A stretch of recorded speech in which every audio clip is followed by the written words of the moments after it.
Alright.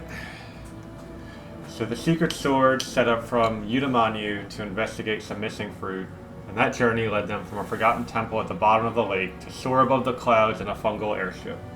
They faced their own fears conjured by a nightmare dragon, solved a murder mystery in the Feywild, and defeated the voice of Rot herself. The next path of the secret swords is to fulfill a promise to the very Phobal who landed the strike that ended the war for Sharon. Tom Hawillow Balakai, the God Hunter, leader of Neglected, wielder of Deicide, blade of the First King, offered you his aid against Zuktmoy if you help him kill a god. It doesn't matter which, he just needs the blood of any slain god to fulfill an ancient prophecy and free the Breaker of Cycles, who he believes will lead the people of the Shadowfell to freedom, peace, and comfort. After fulfilling his end of the bargain, he returned to the Silent Citadel in the Shadowfell and bid you join him whenever you are ready. So, this will likely be the last time you have an extended period of downtime in Sharoner. The rest of the campaign will take you across Eochora and to different planes, but the story in this nation is complete. So think about how you want to spend your remaining time here, if any NPCs you want to speak to, messages you want to send, or plans you might want to set in motion. You can also spend time upgrading your soulbound weapon, training to earn a feat, researching a topic, organization, or person of your choosing, or travel to accessible places to accomplish other immediate goals. The people of Sharoner clearly recognize the efforts you have made towards the salvation of their home, and the new Zayas Council decides to pay each of you 5,000 GP for your heroic efforts. You can spend it on anything in the Shops folder tab on the Compendium tab, including various adventuring gear that has more clear, useful rules than in the 2024 edition, some basic magic items, potions of healing and magic of any level, and spell scrolls of the spells listed, which go up to level 5, or any spells you might know otherwise. If you want anything not listed, such as rare magic items or weapon or armor with magical bonuses, you might be able to find some for sale, but it will take some of your downtime to find the right seller. Yeah, so like all of the basic adventuring gear, like cow traps or like oil or stuff like that, the 2024 edition added like actual specific rules on how to use them and what they can be useful for. Like one good example is they have like rope and chain and manacles. If you have a creature grappled, I think you can use an action to tie them up and they become restrained, which is like even harder to get out of and has more negative effects than grappled. So fun stuff like that might come in handy, and all that stuff is pretty cheap. Can I buy? I want to buy potions of Get Big. I want to buy several potions of Get Big. Yeah. Alright, give me a second. I want to buy like 20 potions of Get Big.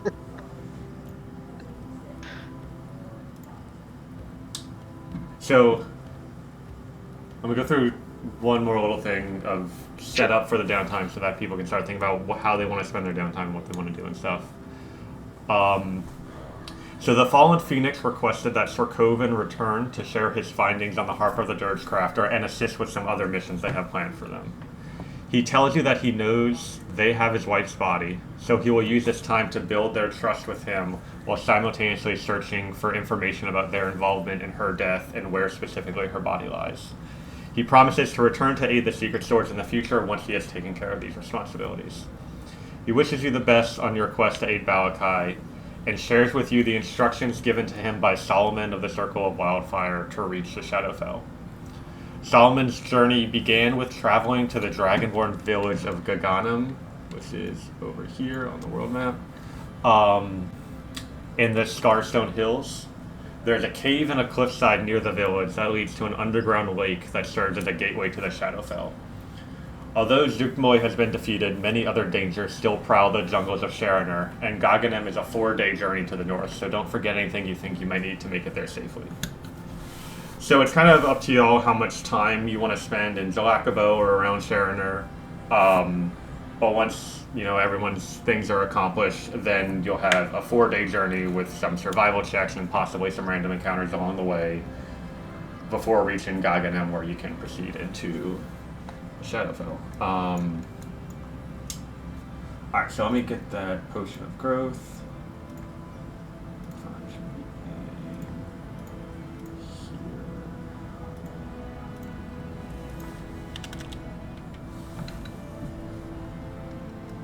Does anyone currently have a potion of growth in their inventory?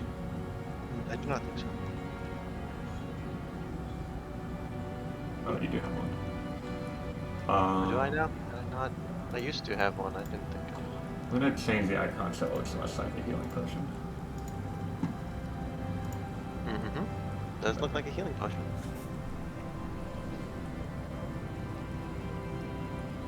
Are there any other things? Well, that's fine. I want. Is there better growth? Can I get 2 sizes? Wait, this.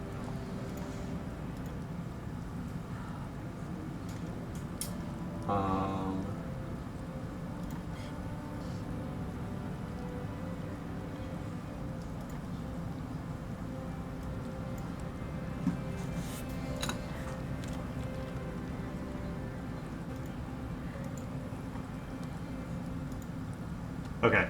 I added it to the basic magic items in the adventuring gear section. Basic magic items. The adventure gear section.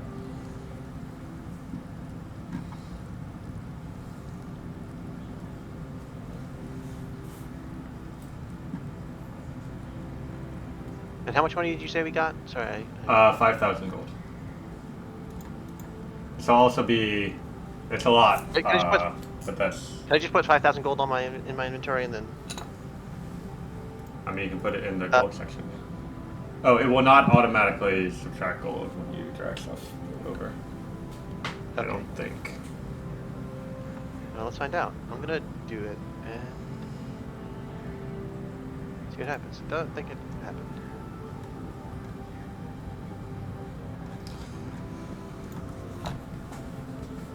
I did not lose money, so. You don't need to math. Yeah, well, fucking. You love math, right? Yeah, I hate math. Well, sorry, I love math. This is not math. This is arithmetic, and you know it. Riz, do you know why I have 2 instances of Speedy?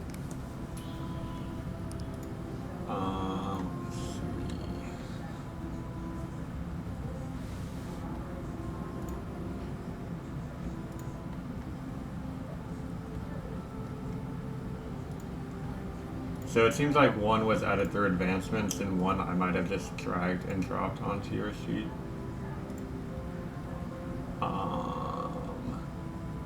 They look identical, so I'm just gonna delete the other one. Gotcha. Less things to look at.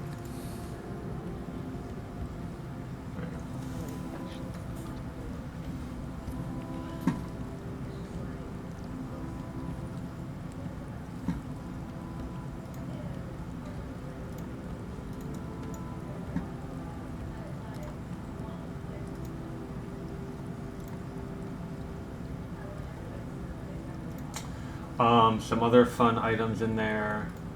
Perfume gives you advantage on persuasion checks for an hour. Antitoxin gives you advantage on saves to resist poison.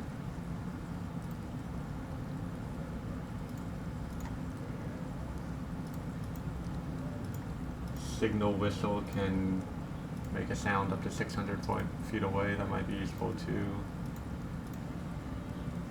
communicate.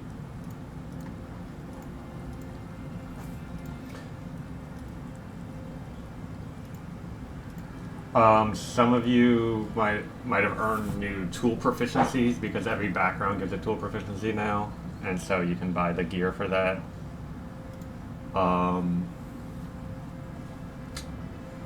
Climber's kits, you can spend an action to anchor yourself, and then you can't fall lower than the point you anchored. Crowbar gives you advantage on strength checks.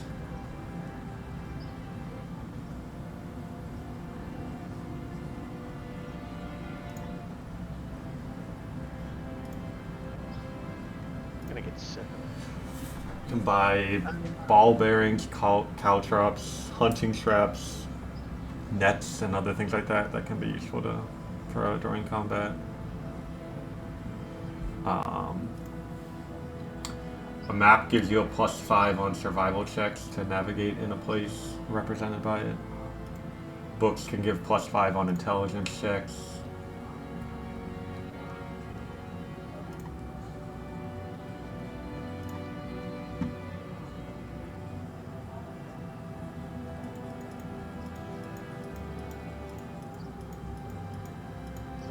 Okay.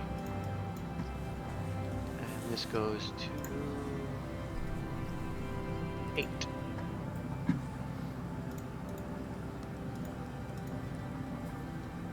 Oh, I'm also going to put bag of holding in the basic magic items available for sale. And maybe find a few others. I have an extra if anyone wants one. Also, Chris, can I hawk off some of this nonsense I have in this bag of holding? Sure. You can get half price for anything you sell. And if it doesn't have a price, Gladly. just let me know. Oh boy, math time. Oh, it's just not the cat here. It's just If you're giving away bags of holding, I will. I can take care of that for you. By all means. Sweet. sour. Pack mule becomes more of a pack mule. We love to pack mule our pack mule. So we can pack mule while we pack mule. I saw a TikTok today about Exhibit talking about Pimp My Ride and being annoyed that people thought he was doing anything because he was just the host and the engineers were batshit insane, and he was like, putting a fucking aquarium inside a car is stupid. I would never have done that, but I certainly had to deal with present that. So that's for your entertainment. I strongly believe the late 90s and early 2000s were like the Gilded Age for gaudy rims and a spiked hair.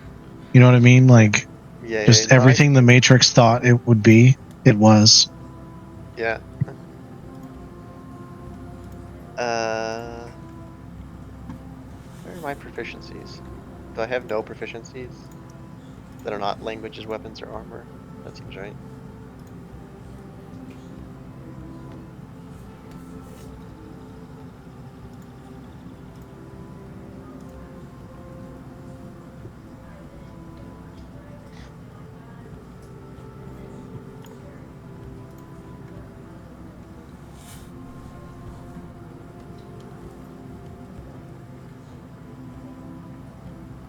Where can I find a vendor that's interested in purchasing 23 pan flutes?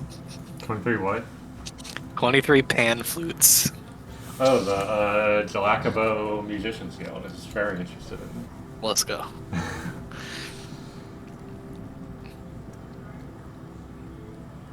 How could you forget? I can actually get out the calculator.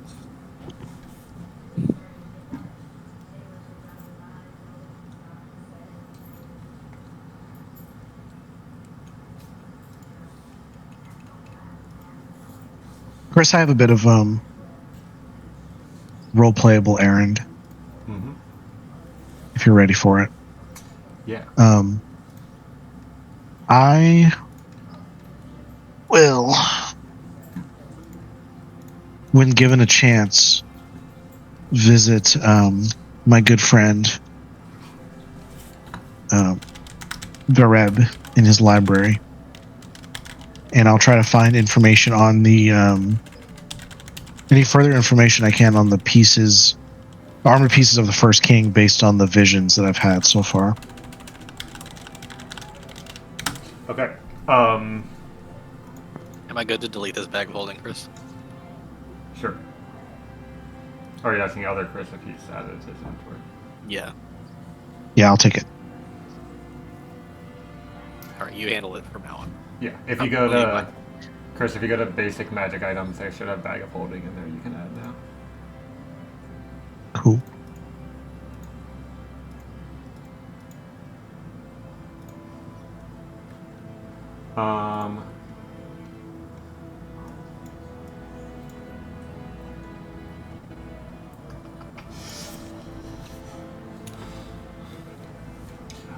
So, what I'll have you do is make 3 skill checks using 3 different skills of your choice, and depending on the skills you pick and your results, we'll see what you find out.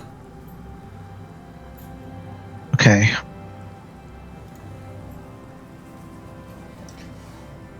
And if multiple people want to work together, those 3 skill checks can be spread across multiple people. So maybe better take advantages of different proficiencies people have, but... Yeah. Eochora is not really the best researcher. Excuse me. So I have an idea for a persuasion roll, which is Takara's initial searches through the books, through the stacks, which are very short-lived, ultimately fail, and she finds Vareb and tries to convince him to just tell her the information. I do think that's good and funny and right. Just be like, I tried, but I gave up, and now it's your problem. Yeah. Takara's not much of a reader.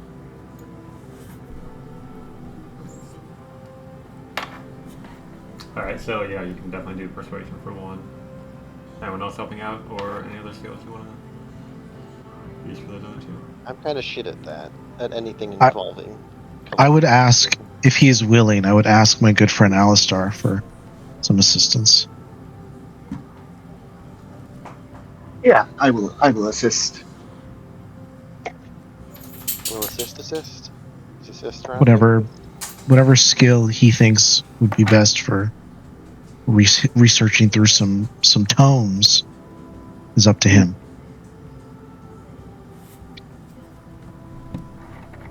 Tomes, you say? My first thought would probably be Arcana. Mm-hmm. Just doing a standard roll. Yeah, just need 1 more skill roll to get the 3 total. Okay. Gotcha. So, I mean, you can do another one as well, Alistar, if you want to continue to help, or someone else can jump in. Alistar, if you have a good history skill, feel free, but if not, I can piece together a religion check of some kind. Okay, history is not that great, I will say. It's it's fine, but okay. Well, I'll start my search. Let's role play this way. Takara will start her search by looking at some sort of religious references to the first king and what he or she or they, whatever, meant to the mythos of Eochora. Okay. So yeah, if y'all could make those 3 skill checks, and then we'll... Here. Oh my god, of course. Of course, my religion one was really good. okay. I'll make my Arcana now.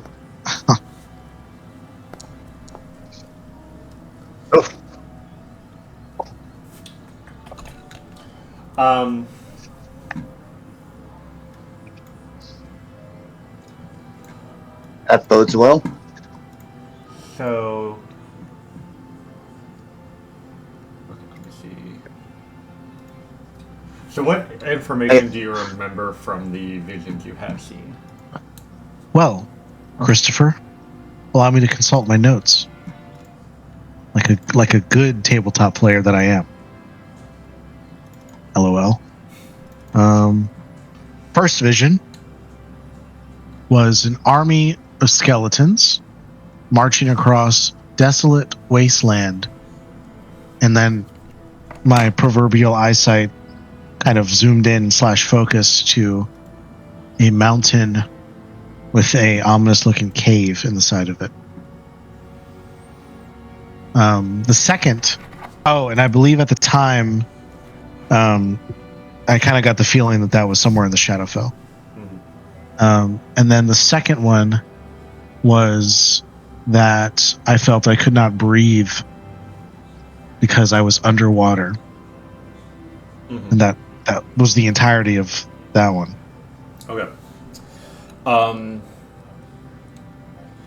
So first off, in your research, you do find a little bit more information about the first king, and okay. His name was Kelland, the same name as the book that you had. And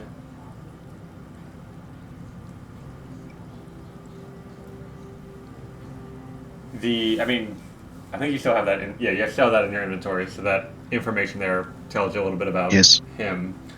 But from the libraries that you researched in Sharoner, you find out that it's hard to separate myth and folklore from fact, but what the myth and folklore says is that he fought against the Fey Titans and used his sword to kill the Queen of the Fey, and doing so was able to carve out a place for humanity and the first human kingdoms that later became Eochora. But again, it's all like a lot of the language used is very confusing because nowadays scholars know that like Eochora and the Feywild are two separate places that you can travel between. So that idea of him, it's like there's some scholars are being like, oh, he used the power to create Eochora is what the folklore is saying, and other people are like, well, no, it's clearly referring to a place in the Feywild, so maybe there was like an ancient kingdom in the Feywild of humans that's since been lost. And those humans eventually traveled to Eochora and continued their kingdom there or something. But a lot of like debate and discourse in that area.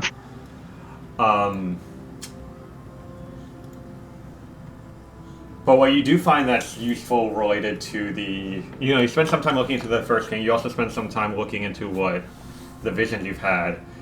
And the description of skeletal armies, there's a vague reference in one book to a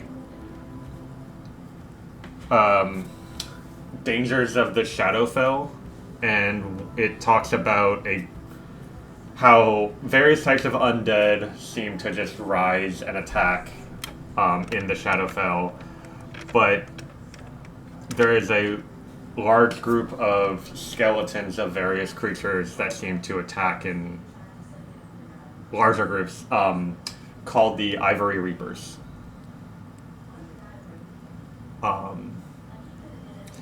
They'll just attack travelers on the road, kidnap, take whatever resources they have, and bring them to this cave in the mountain.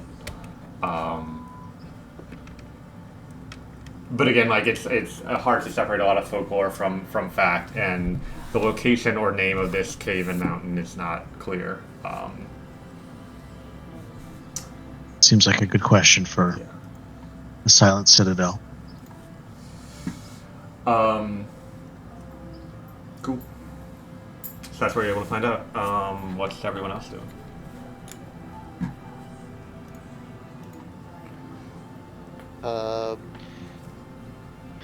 Cassie is pretty just doing whatever is entertaining to her. I guess she has a little bit of interest in the Saphiel. If anyone has said anything about the thought contagion or this Saphiel, but those seem unlikely, is what I'm going to say here. Mm-hmm. Any actual information about either of those seems... Getting information about those seems hopeful at best. So, she'll look around, but she's not like she's not committed to the bit. As it were. You can definitely. I mean, she's had some memories of could travel to the towers of the silent speakers and try to talk to them about what happened and what they experienced. Yeah, certainly that is interesting. Yeah. Yeah, she'll go talk to the silent speakers for a second, just to check in.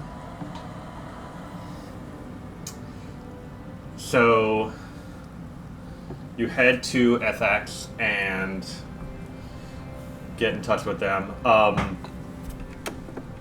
So you'll need to make 3 skill checks as well, or if somebody goes with you, they can help as well. I'm happy. I'm happy to make And you intimidation. you can even come up with challenges that you overcome using these skills as a way to like make them relevant to this kind of objective. Sure. I mean, I'm not. Like, here's a thought: they ignore your request at first, so you decide like, you know what, I'm gonna get in there anyway, and like climb up the side of the tower. Sure. Yeah. Yeah. Like certainly, I can. I'll like throw an athletics for myself. My intimidation. Yeah. But I would like. Maybe help. Asking for help is on the table here.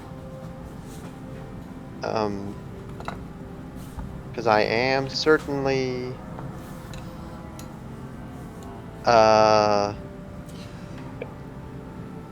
Not well equipped. I mean, like, I'm happy to just throw investigation or persuasion and just fail. Like, that also seems fun to me.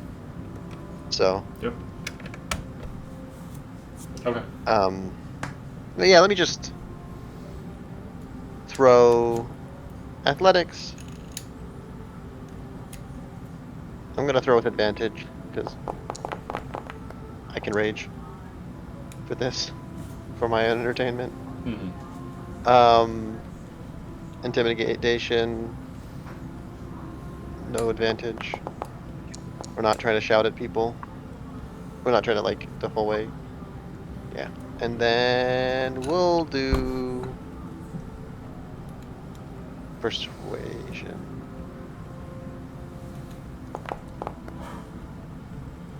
Yep, no luck. Yeah, so you're not able to find out too much. You're able to confirm that, as far as the silent speakers know, the Saphiel has not returned to the material plane, which, based on your other information, seems to imply she's still in the Shadowfell somewhere. They have been doing a lot of practicing creating psychic barriers to create mental fortitude and protect themselves should the thought contagion return. Which they are seem paranoid about. Nervous about. So, if you wanted to spend some more time with them, they could teach you some techniques for safeguarding your mind, and that's, anyone is interested in that. Certainly interested in that.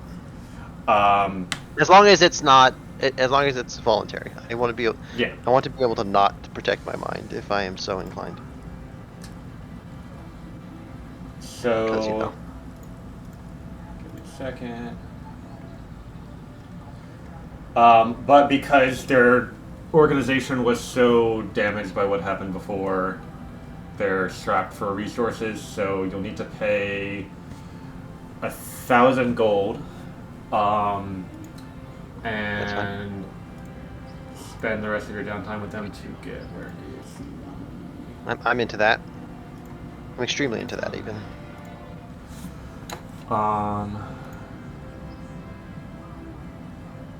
There's a certain feat I'm thinking of. They'll teach you the resilient feat which will give you proficiency in a mental saving throw of your choice. As well. Oh, but you don't get the +1 either. So, Yeah, that's fine. That's sick. We're taking whiz. Alright. Yeah, I had it pulled up Give a me second, that just whiz dropped it. save.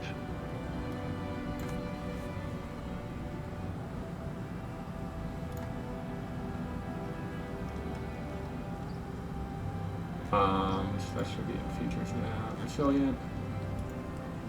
And you get wisdom saving throw proficiency. Cool. Yeah, that is not a complicated snap purchase.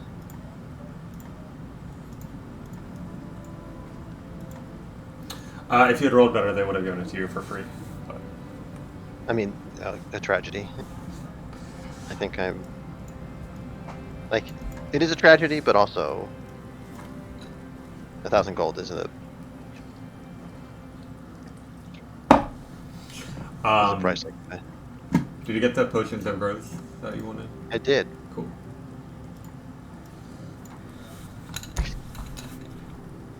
I have many potion of growth.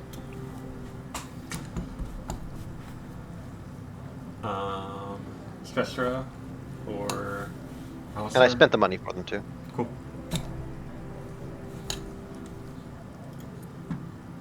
I'd like to search the lands for some magic items that have been on my list for a minute. Okay. What are you interested in? What was it? I think it was a ring of protection. Okay. So I'm gonna have you do is make 3 rolls to like search around, find the right buyers, convince them to give a reasonable price, or anything, or other methods you might have to find where you can get these items. You'll still have to pay for them, but depending on your roll results will be the prices and which items are available. Were there any others besides? Actually, I think I might have it written down. Yeah, I don't remember the ones I gave you the list for. Oh, was it a cloak of displacement? Yes. I think that might have been the only 2. That's all I have. Alright, so I think I'd start off by eavesdropping around the markets at a couple cities, see if anyone's heard any word about it. Shipments like that, or certain merchants having rare wares. Yeah, so what 3 skills do you want to use? If you also have like spells or stuff that might be useful, that can give you advantage or maybe even replace a skill check, depending how appropriate it is. Let me look. Or like class features or stuff like that.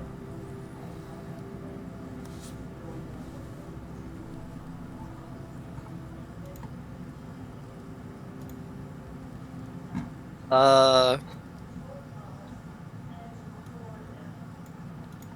think I might just stick with some rolls for now. Okay.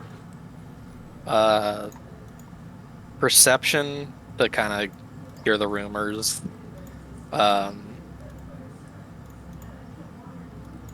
Maybe stealth for better eavesdropping, and then persuasion to get a deal. Go for it.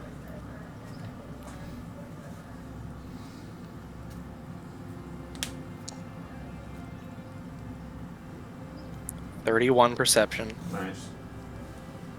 We love a 31. 27 to eavesdrop.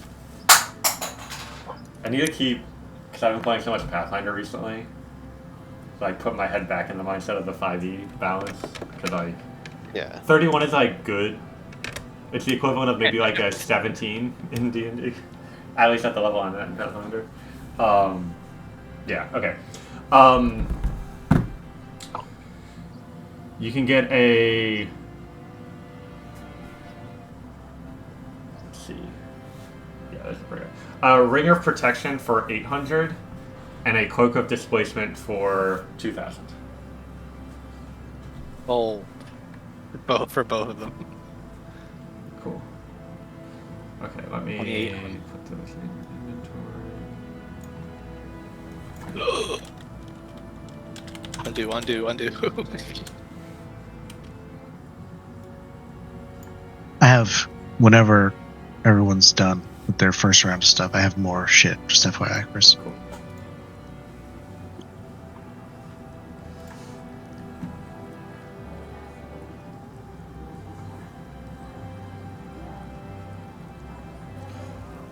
Yeah, and then Kevin, if you can make sure those are applying their effects properly, and you might need to like equipped or attuned to them or whatever. If any of the automation you want me to tweak, just let me know. Gotcha. So that we can track those easily.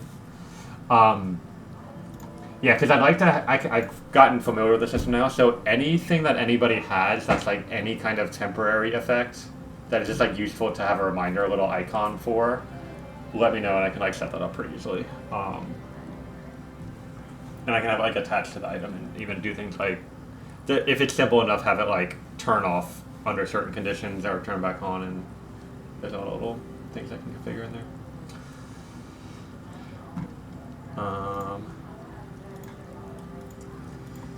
Alistar, what are you thinking? Okay, I'm not muted.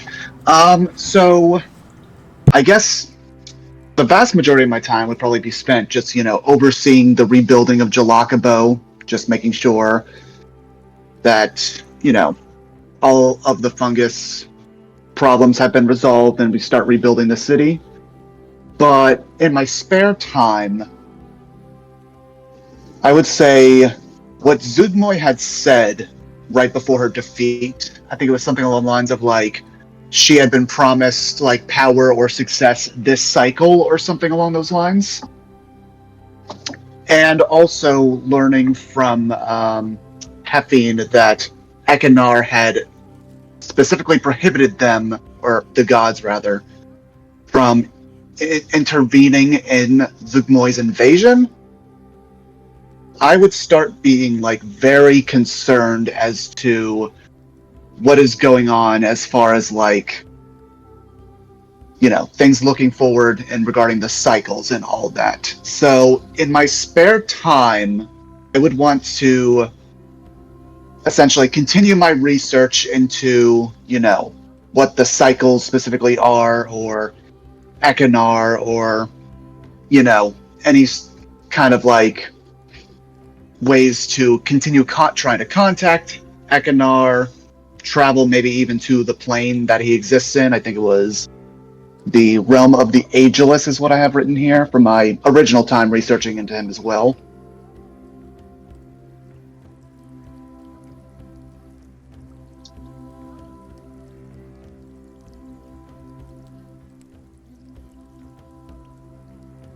So, as far as my 3 roles, you said that we could use features and skills as well? Or spells, yeah. Or spells? Okay. Depending so on... my starch... Go ahead. Go ahead.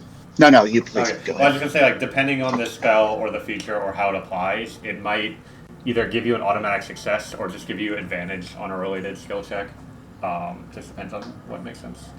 I also wanted to mention, on the journal tab, you should see Solomon's guide to reaching the ever-drifting isles. So, because Solomon wanted to go to the ever-drifting isles, which is one of the divine planes, and to do so, he traveled through the Shadowfell to get there. So depending on the results of your research, like, you would know just from this that there's likely ways to get to the realm of the Ageless from the Shadowfell, and part of your research, depending on your roll results, might be specific ways on doing so. I see. Okay, that's good to know. I guess also as a side note, my star chart allows me to cast divination once per long rest, or short rest actually. So I don't know if I'd want to like tie that into trying to contact him specifically. Or more information. Okay, before we do any rolling and research, let's kind of role play out like a casting of divination with. Can you post the spell for me and then kind of describe what you would ask, and I'll. Sure. Let's see. So I click on the spell. Is there a shortcut to just posting it easily, like in the chat, in the roll tab, or the chat tab? If you right click on the spell name, there's a display in chat option. Okay, cool. Okay, that just did the whole star chart. But Okay, you can hover over divination. Oh yeah. And then it should also be in your spell list. I think at the bottom under other spells. Oh yeah, you might want to filter by prepared on your spell list to make it easier. But anyway. Oh yeah. Let's see. Okay, yeah, I see it. I see it right there. Thank you for that. All right. So you ask one question about a specific goal, event, or activity to occur within 7 days.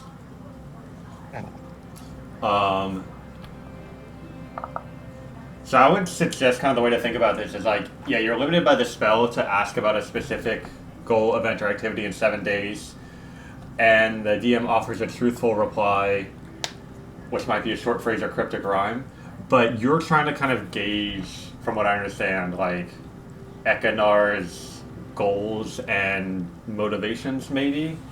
So I would think about like a question that you might want to ask that could give you some insight into that, and then we can have some like skill rolls associated with it. Okay. Let's see. How do I want to gauge this question?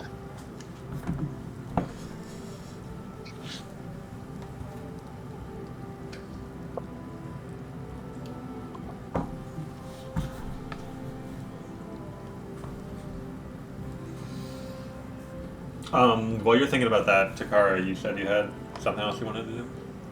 Yeah, please continue. Just wanted to check with everyone. I'm assuming no one has use of +1 plate armor. Certainly not. Yeah.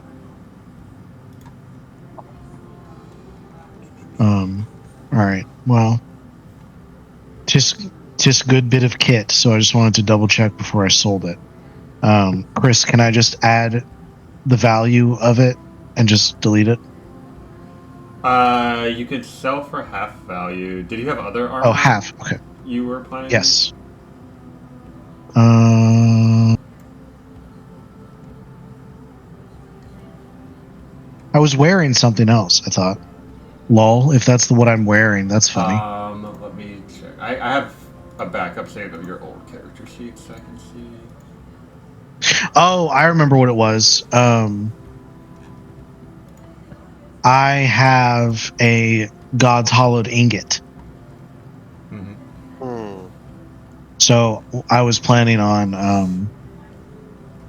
sorry, I'm skipping around in the order of how I should have done this. First, found someone who can work with such a substance. Or tried to find someone who could work with it.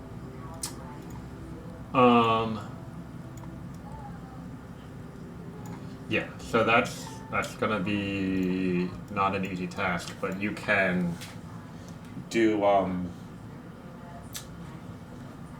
make some rolls to accomplish that.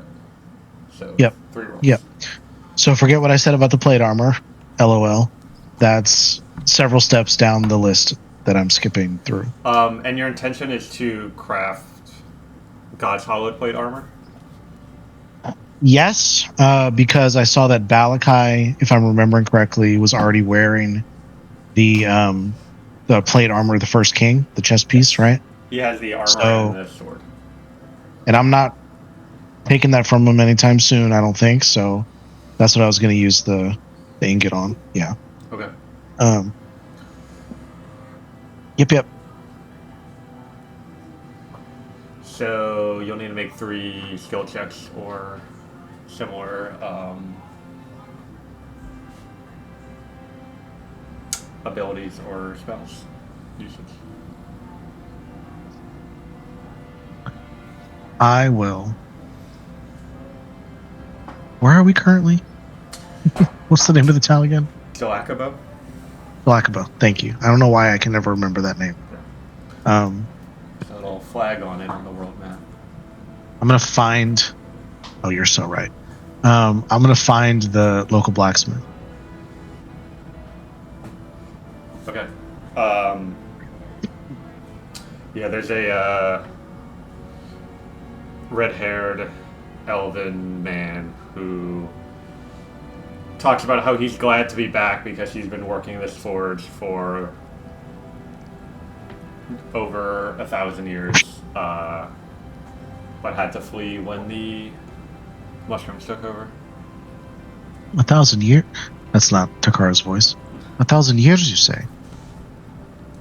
That's quite a long time. You must be quite the master blacksmith.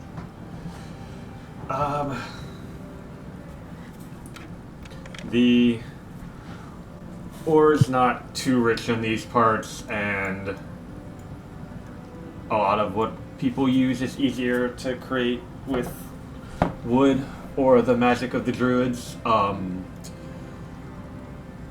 Many elves pick up different hobbies throughout their lifespans, getting bored with one thing or another. But some, like myself, enjoy something so much that we, even though it is repetitive, there's comfort in that repetition. And the people of Sharoner need metal tools and weapons from time to time, so I provide. I don't know if I'd call myself a master blacksmith, as like I said, I enjoy the repetition, and I've created thousands of horseshoes, swords, arrowheads, axe heads, things of that sort. It's not often I work with anything particularly rare or exotic, but in my time, a few things have come up, specific requests from the archdruids and other things like that. Listen, you know who I am. I do. Then you know. I have to drive swords through many a chest, and they attempt to do the same to me, so I need someone who knows how to work with this. And she lays the ingot on the table. And she's attempting to kind of intimidate a little bit with just her presence, kind of get the information out of him. Okay. If they know anyone. Make your intimidation roll. Yeah. Chris, can you unpause the game? Hey.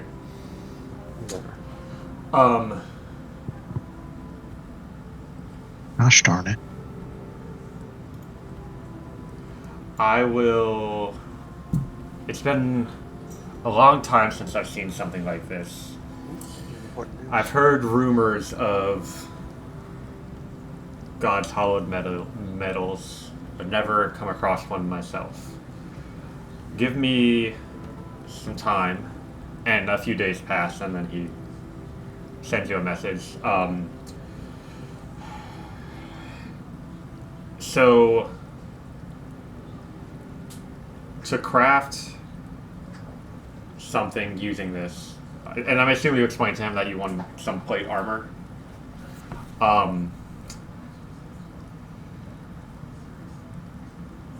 Besides the metal itself, a powerful cleric of a deity must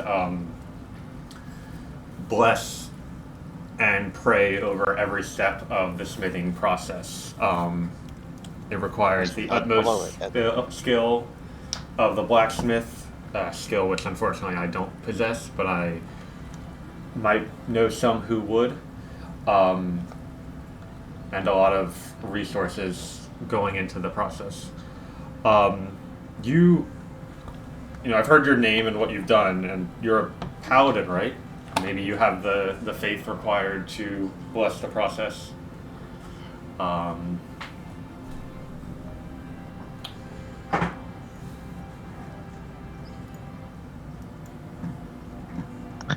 That is quite an interesting proposition.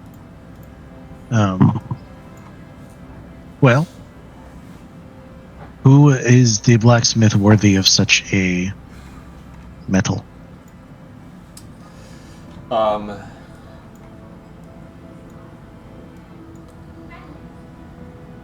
Let's see. So he names like 3 or 4 who could maybe be capable of doing this, none of whom are in Sharoner.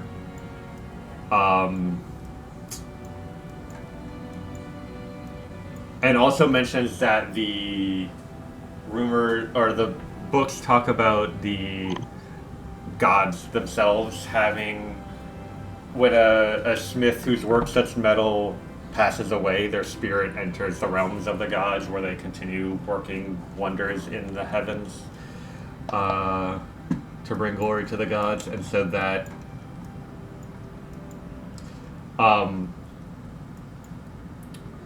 so basically you have two options here. You can either entrust this with him or someone else and ship it off to one of these smiths in the world that might be able to work with it, which would be expensive and take a long time. Like you would have to like go on this adventure and maybe come back to pick it up later. Alternatively, you know that the Shadowfell is one way to reach the realms of the gods, so you could keep it with you, go to one of the realms of the gods, find one of these smith spirits, and have them do it for you there.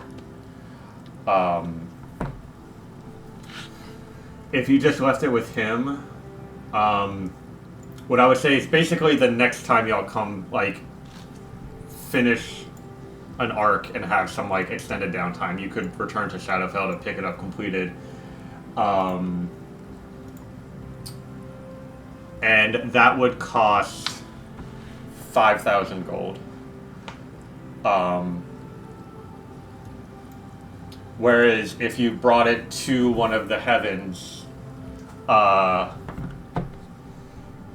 gold would not be necessary or useful there, but there may be other requirements of you. There's always a price, as they say. All right. That's cool. Takara will pay him a platinum for his help, but decide to keep the medal and try her luck in the other planes. Okay.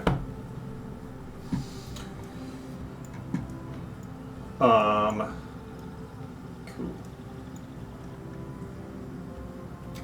So Alistar, you have an idea for a question, or? Yeah, I think so. Okay. Okay. So my question is essentially, here's how I'm going to phrase this. I'm going to say, hello, Ekanar. From what I am aware of as of right now, you are known for being very aloof and hands-off when it comes to the events and history of the material plane. However, given your recent interference during Zootmoy's invasion, along with her comments about this current cycle, I am increasingly concerned. My question to you is, are you anticipating time running out for the first life? And does it involve either agents of or the direct involvement of the infinite reality?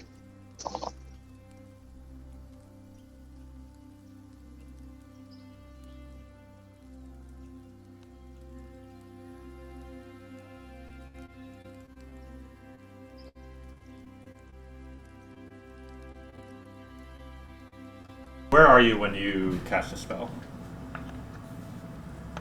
I would say I'm in, I guess, whatever, like, an area of, like, seclusion, very, like, dark, very, like, sensory deprived. I'm just trying to focus entirely on sending this message. Maybe in a closed-off room or a cave or just somewhere where I can focus all of my intention on communicating or trying to communicate. Yeah, so some of the so they've started like rebuilding structures in Jalakabo, mostly temporary housing while they start regrowing the Yadahala trees, including the one that you planted here. So we'll say that, like, as some of the heroes who helped save the city, y'all are given some like housing and stuff. So you have sort of like a temporary dwelling that's assembled where you have some private space. It's not pretty quickly put up, so it's got like wooden walls and a roof, but not much more than like a bed, a chest for some things, and maybe like a table and some chairs.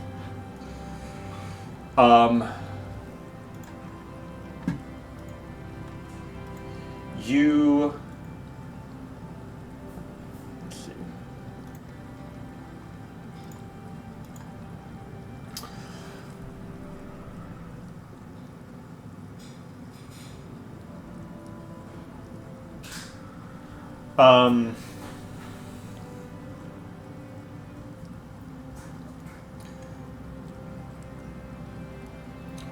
You see a vision of a man, very old, with like white beard and hair, glowing golden eyes with a spiky radiant halo around his head, and white and gold robes. He's like leaning on a cane, and around you is just stars and sky, like you can't see any of your surroundings, and he's some distance away.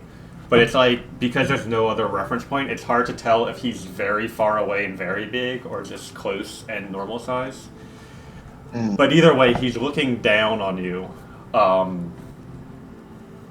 And you see the stars moving around you as if time is passing quickly.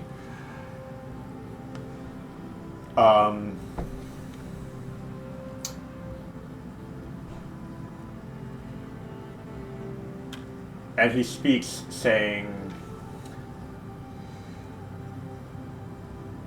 "You ask about agents of the infinite reality. They are few, but they are powerful. They seek only to destroy that which is beautiful. From the first life came all of Eochora.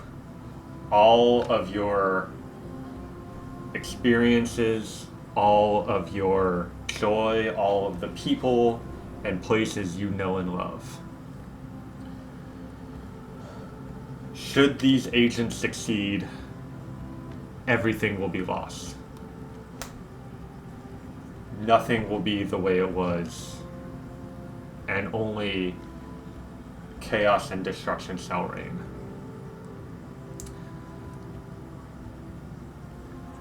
If you desire to protect what is good, you must seek out these agents, and I will reveal them to you so that you may do so. The stars and sky vanish, and you're back in the room that you were in, but every surface, like the chairs, the desk, the bed, the walls, the roof, is like perfectly reflective like a mirror, where you just see your face echoed back at you from all these different places. If you like stand up and like go look out of a window, like you see the trees, you see people walking around, but every surface is like mirror, and you pretty quickly figure out like this is something only you see, not other people. But it's just like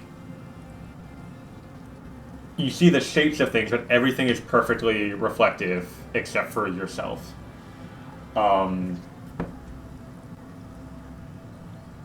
I mean, the next day you wake up and everything's back to normal, but do you do anything during this time while you see that?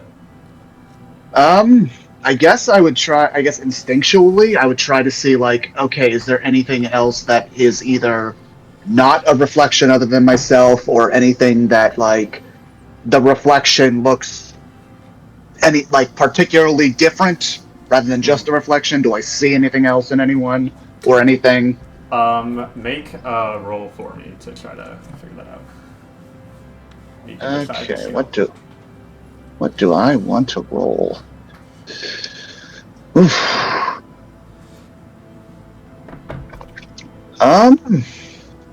Let's see. Yeah, I guess I'll do just perception roll, just to try and find anything unique or different as Okay. far as the reflections are concerned.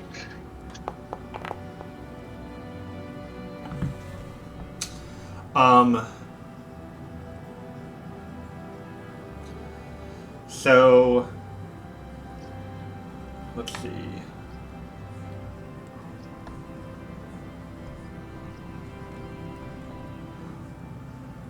Roll.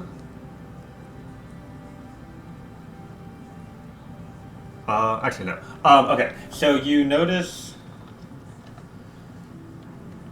everybody's out doing their different things, and while you're walking around town trying to search for anything that's not reflective in this way, um, something does catch your eye when you're out in the marketplace, and you spot, bouncing between several reflections, Svestra is not the shimmering reflection that everyone else is, and stands out to you. You see her kind of talking to merchants, going around shopping for her items.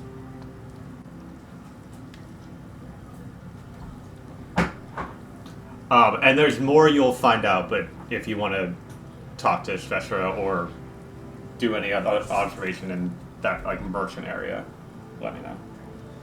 Otherwise, I'll tell you what else you found after.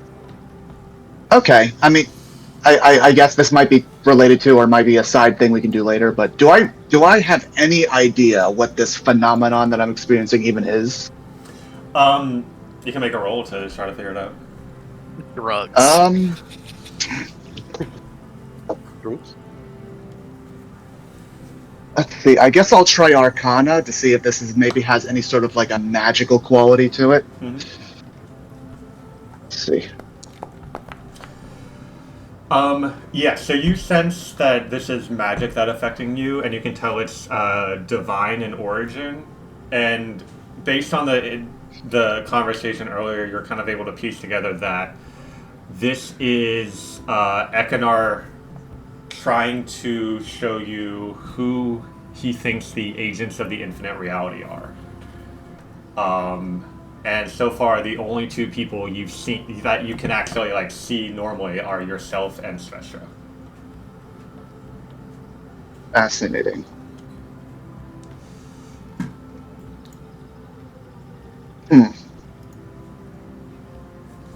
Okay. Yeah, I'm an agent of the bad. Well, I will say that so far since this started, Svestra's the only one of the secret stores you've seen. Otherwise, Kessie is traveled to FX, not in town. Takara is somewhere around here, but not immediately present. She's at the forge actually, but I don't know if you would know that.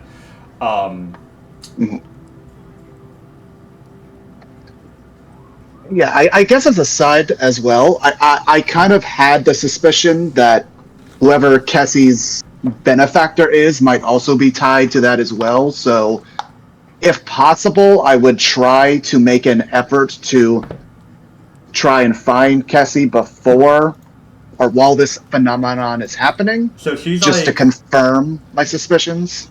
So she's days away from travel. Oh, okay. But if anyone has access to the scrying spell or something like that, is that on the druid spell list? Because you would probably, I mean, you're an archdruid. You could, if you don't have it, you could probably find someone in the city who did. Or if you have any other way to look at her. I mean, the only other thing I could think of is that I might use transport via. List. Oh, is it? Okay. So, I mean, I don't know if Alistar would have prepared that spell before doing all this, but at least one of the archdruids in town would have. So that's one option. Yeah, I would probably not have it prepared. I would have no real reason to before all this happened. So it would be more realistic for me to try and find someone who could perhaps cast it instead. Yeah. So the Archdruid of Crystals have his name written down somewhere else, but I forgot. But he's here. How much do you explain to him? Do you just say like, "Hey, would you mind casting a scry and a second on my friend," or do you give more information? I would probably want to keep it as vague as possible, but also I would probably just frame it as like, just want to check in with my companion, see if she's doing all right. Okay. And I'd probably just keep it as that.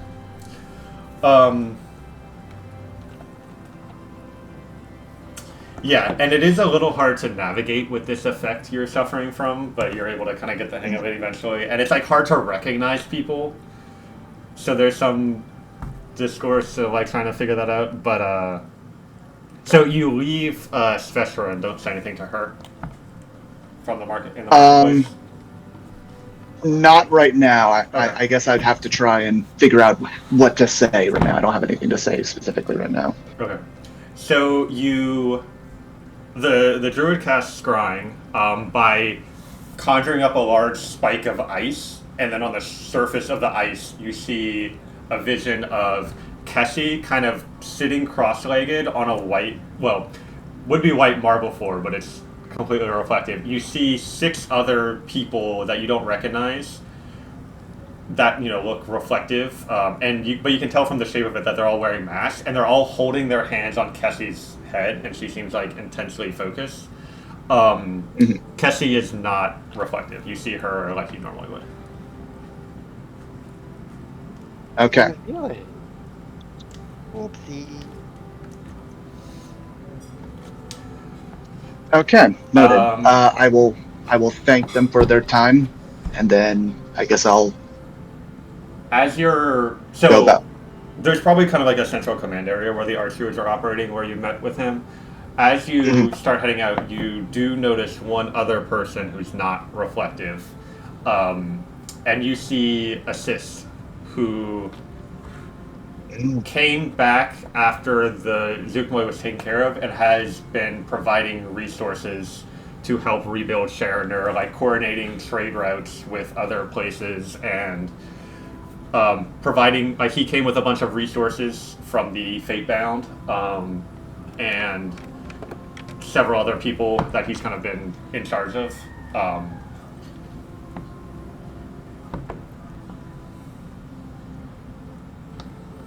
Okay. So that's Good 3 to people know. you've confirmed look normal under this effect: Sveshra, Keshi, and Assist.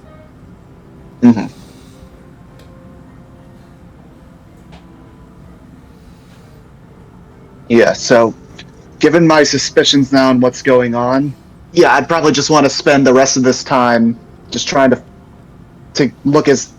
find as many people as possible who appear normal to me. So that's all the information you get with the 19. If there's like anybody specific you want to like check up on, or any other like specific places you want to look, then maybe we can figure that out. But if you're just doing general searching, you don't find anything else. Yeah, I would say that's probably about it. I wouldn't think of any other specific place to go to right now. I'd probably be working under the assumption that I'm not sure how long it lasts, so I'll just spend as much time as it has, and then since it appears to only last the day, then yeah, I would just find who I can for the day and then just retire for that day. Okay. So, was there any? All right. So that was the kind of the divination and all that. You also talked about just doing like general research, or was there anything else you wanted to do while you had this time? Anything. Yeah, I mean, that was the big thing for me. I definitely wanted to get in contact with Eochora, so that's good. So remind me again. He said that if I desired to, I would need to find the agents of the infinite reality, and then did he specifically say eliminate them? I don't remember exactly what I said, but basically the intent was that he's saying that agents of the infinite reality are working towards the destruction of everything that is good and beautiful. I see. Okay.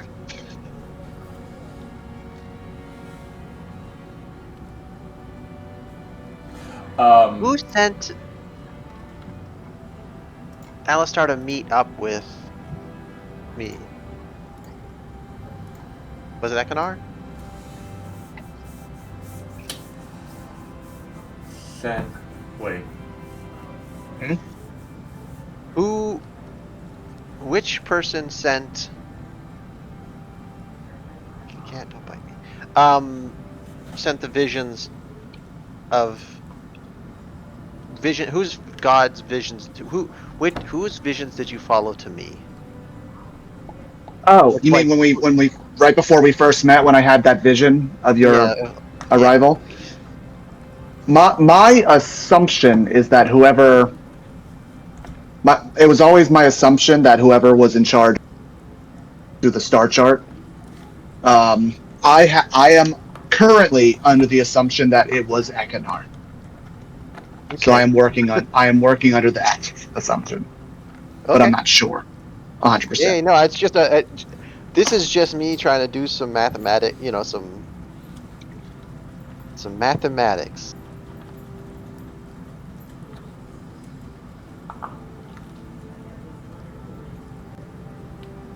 Some who's and what's of this situation. So, the night after you have, you go to bed with this reflection stuff going on. In the middle of the night, you wake up and kind of realize everything's back to normal. But you're kind of restless and step outside and notice the stars are in a different arrangement than normal. And it's you kind of understand that like this is a phenomenon that the Circle of the Stars Druids occasionally experience when receiving a new prophecy. And you're able to use your star chart to kind of decode the arrangement and the message. And I will give you access to this in the journal tab. But what it says is, you will be your guide, even though your fate is unbound. Trust what you will and have become, not who you are, for the paper maker opposes the spouse of a god. Regardless of his efforts, the last moment will come, but this world shall not end. I won't let it. Do not be afraid of what you do not know, for knowledge of the past and future has no worth compared to that which has never been and will never be without your action.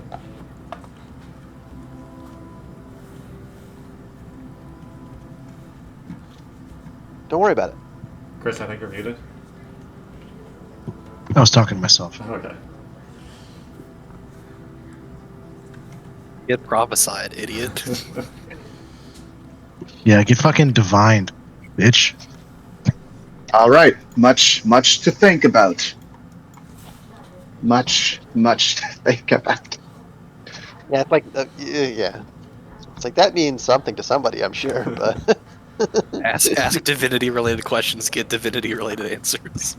yeah. Yeah, you're not wrong. Anything else anyone wants to do before y'all start making your way to the Shadowfell? The Papermaker is my rap name. Can I also look around for some feat teachers? Sure. What? Features, if you will. Either alert or sharpshooter. Gotcha.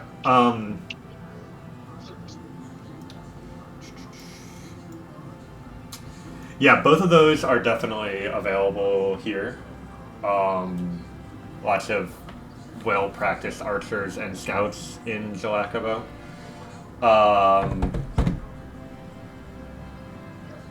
500 gold apiece would do it.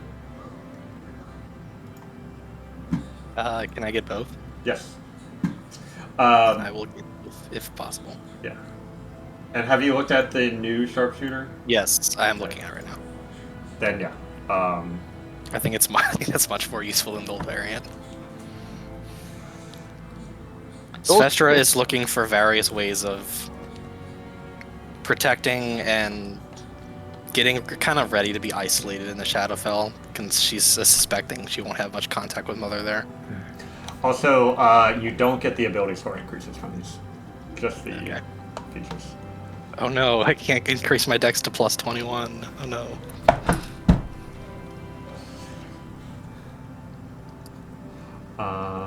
Cool. Oh yeah, where is...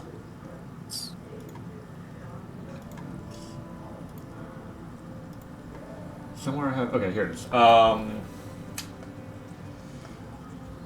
Alistar, at some point you told me you were interested in Magic Initiate, Observant, Spell Sniper, and Arcane Repository.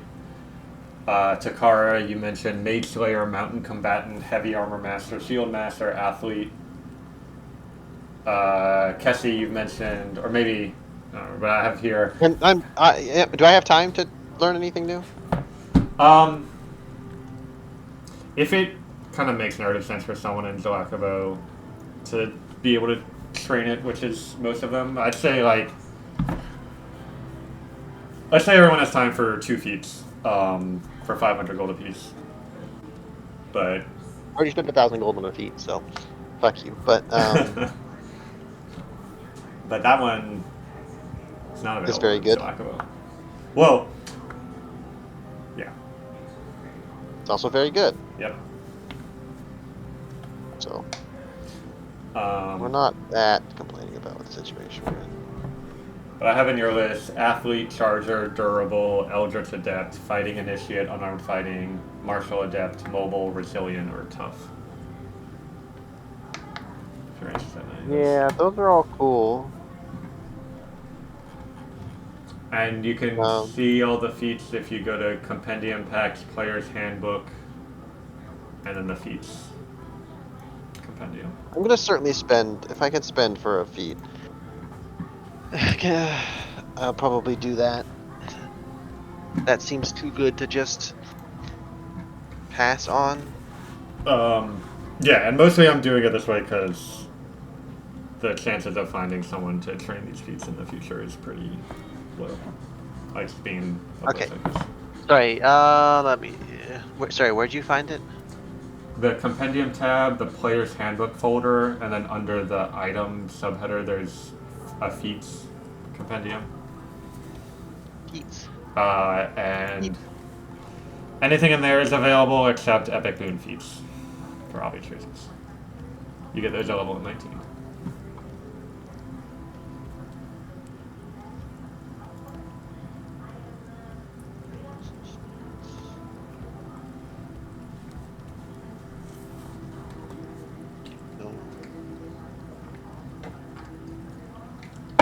Oh, and then some of the ones I mentioned, I think, are either homebrew or not in the player's handbook. So if anyone's really excited about any of those, let me know, and I can add it in or figure it out.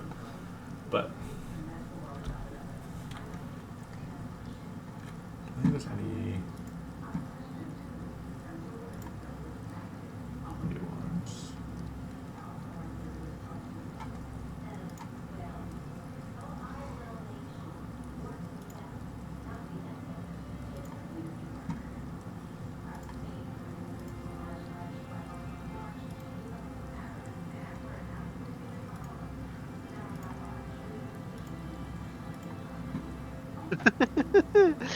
Oh fuck.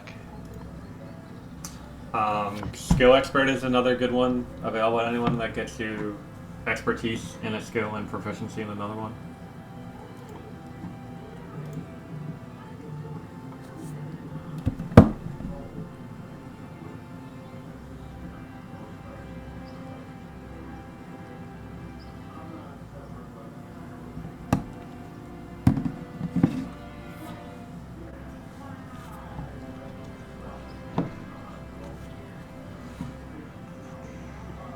I'm sorry. I heard Athlete, Shield Master. What were the other ones? Athlete. Mage Slayer, Heavy Armor Master, Mountain Combatant. Yeah, that's it. Got it. Thank you.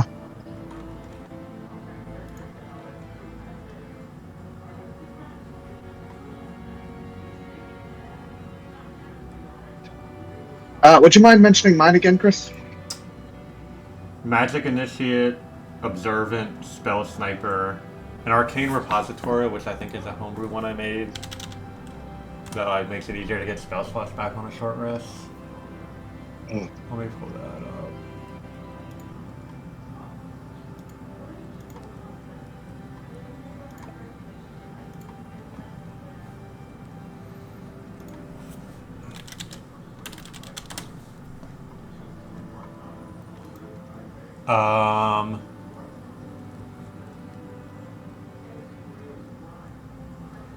When you take a short rest, you can spend any number of hit dice to regain a spell slot of a level equal to twice the number of hit dice spent or lower.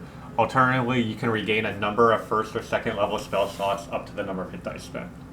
So if you spend like 5 hit dice, you can get 5 first and second level spell slots back, or you can get any level spell slot back. Okay. Okay. Yeah, I'm going. Sorry. Prerequisite of casting third level spells, which I think everybody who has spell slots has third level. So. I'm going to try to find people and pay for Shield Master and Mounted Combatant.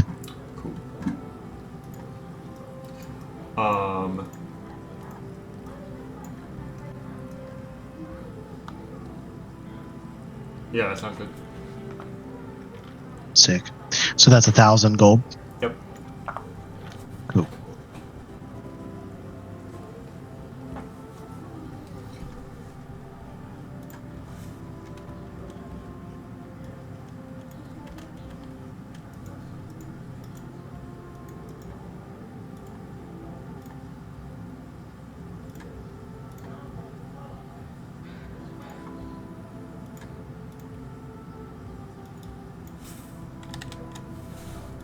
Oh my god, I'm an idiot. How much gold is on the platinum? 1 platinum is 10 gold. So it's 100 platinum to get the feats. Yeah. Sorry, can you give me my feet, the ones you recommended? I'll just Discord you. I'm not sure which of these are feats that y'all have told me y'all wanted, or feats that I'm like, oh, this would be good to give an opportunity to grant at some point. But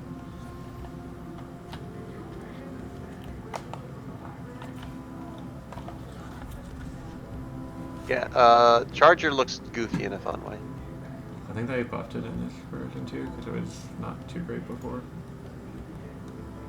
I mean, just dash gives me 10 extra movement, and then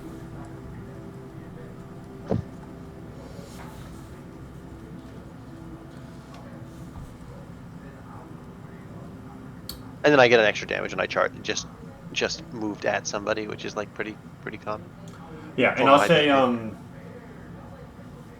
yeah, and then you have that thing where you can like grab and deal unarmed damage in a single attack. So in theory, you could charge, grab, hit somebody. Mask of Men, Disguise Self is not doing what I want it to be doing. I guess like there's some social experimentation to be done there, but like,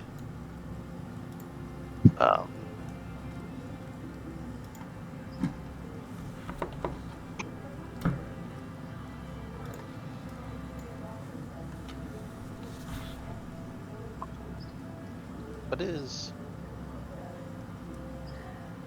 fighting initiate?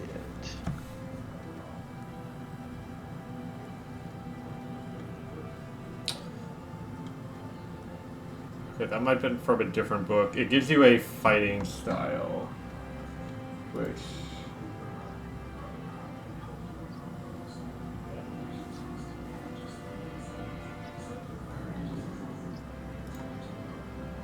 Mobile's not on this list. oh, they renamed it to Speedy. Speedy, I love Speedy. Oh, this is not close. We're taking Speedy. I will pay 500 gold for Speedy. Cool. That's not even a little close. Oh, right. Fighting styles are feats now. That's how they change it. Okay, so instead of fighting initiate, you just go to the fighting style feats, and then there's some from there you can pick from. Do I need? Can I just mark? I don't get this. The ability score advancement, right? No, you don't. Wait. Oh, we don't on the feats. No. Yeah, Oops, I forgot. I will take it off. and I lose 500 gold for that activity, which is 50 platinum. That's the trade-off with having feats accessible outside of the normal level up and being able to get a lot of them is that your You can't have ability specific scores are still stats. stuck to every 4 levels or whatever. Yeah, I mean, and Takara, there might be some fighting style feats because I think you have defense already, but there's like protection and interception and dueling.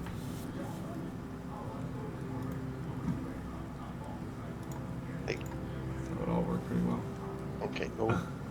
I'll dump you on the floor, kitty cat. If you bite me, I'll dump you on the floor. I saw that attack roll. You rolled over to try to like Cat- attack you. yeah, like Oh yeah. this is just me. Right, this is the danger of this kitty cat is I don't know how well you can see, but he's looking with intent at my hand, and it's not like he's not really trying to hurt me, but he is I can't tell if it's play or dominance stuff, and it certainly does still hurt a little bit. You know, his teeth aren't. He's not like chomping, but his teeth hurt, and occasionally he scratches me. So It's not their fault they have blades both all in their mouth and all on their hands, and yet they play with both of those things. The teeth are not that bladey. The claws are bladey as fuck. The teeth are pretty safe. They need to give a proper. He needs to give a proper like jaw down to cut with teeth.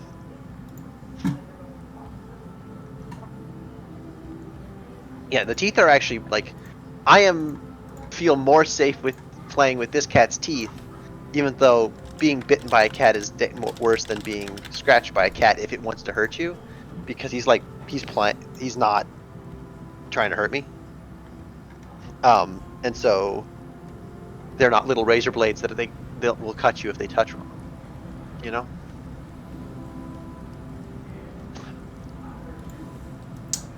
All right. So anything else before y'all head out? Drugs, sex, rock and roll. Yes. Yeah, I'm thinking of getting some beats. I might need a little more time to decide Yeah. which ones I need to And choose. if you decide later after this session, then we can say like, oh yeah, you went back and did it. But maybe like the Okay. session after this one would probably be too late. Okay, that's fine. Yeah, I should definitely have them figured out by then. Cool. Long before then.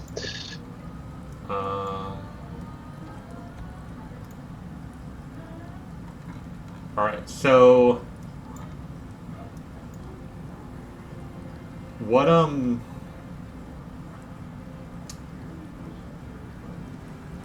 So you need to travel through this jungle, and we'll do it as like a skill challenge where each person will make a skill roll.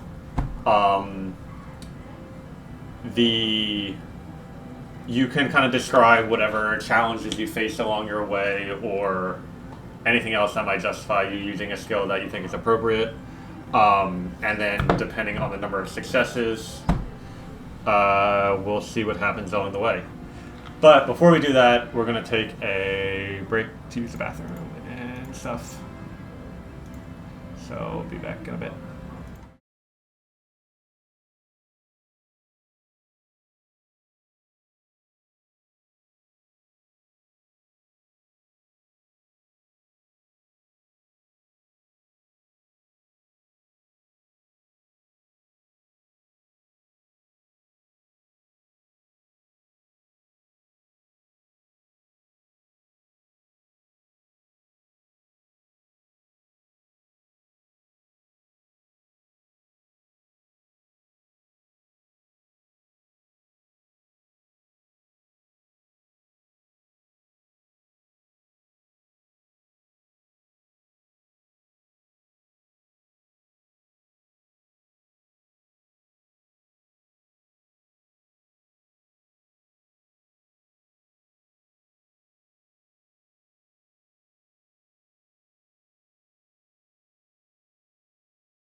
also sorry.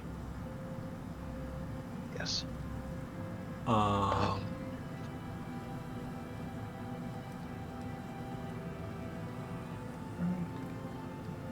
one sec.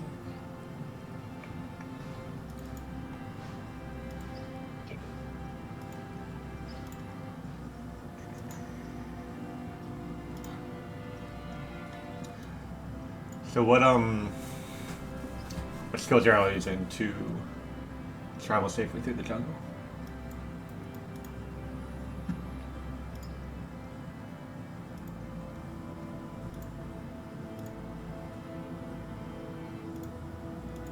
I'm gonna go out on a limb and say that at some point we might encounter a group of ne'er-do-wells. Would you say that that's accurate, Chris? We might encounter some bandits and whatnot. Seems likely. Takara would just be like, listen. Here we are, secret source, not so secret. We saved the realm. You know who we are. I don't think you've really thought this through. Why don't we just go different directions and pretend this never happened? Persuasion is what she's using. Long story short. What kind of ne'er-do-wells do you encounter? It's a good question.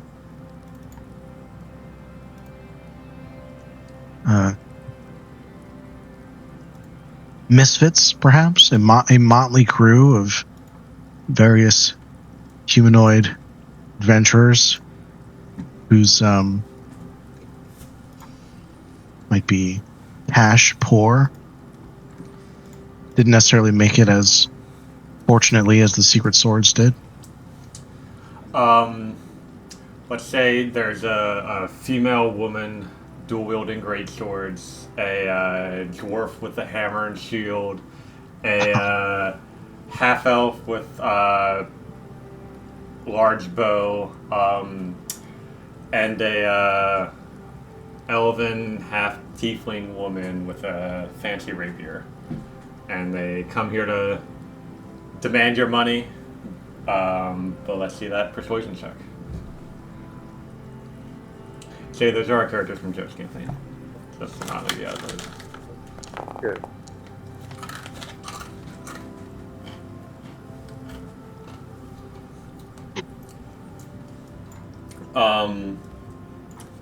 Yeah, that they oh yeah, we have a small fungus child we need to go take care of. I don't know. I mean, Tessie obviously carries extra things, hauls people along when they need help, pulls people out of danger, pulls herself out of danger. Athletics. She can travel athletics. A terrible roll.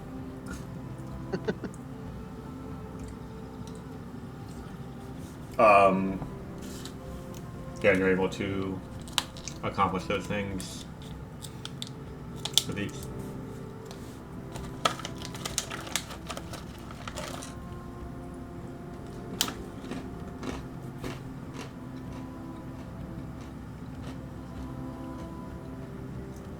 I guess I will use my knowledge of the area that I kind of grew up in while traveling, just sort of like know about the geography and the nature aspect, like the plant life, animal life, just to help us navigate through the thick of it. So I'm going to roll for nature. Isn't it impossible for us to get lost as long as Alistar can see the stars? Can we make that canon? You can know exactly where you are and still get Sick. into a difficult encounter. Yeah, you're to some people this might be a scary jungle. To you, you're the backyard you grew up in. And with the stars for guidance, you're able to navigate safely. Svestra? We come across just like a horde stampede of like wild animals, and to try and sneak by him. I help stealth the party around using personal stealth and a bit of pass without trace. Cool. Yeah, I'll give you advantage with the pass without trace. Do I get the pass benefit at all? Oh, that's the plus 10.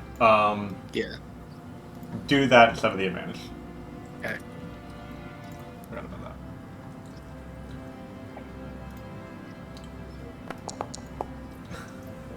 How about that? Okay. So...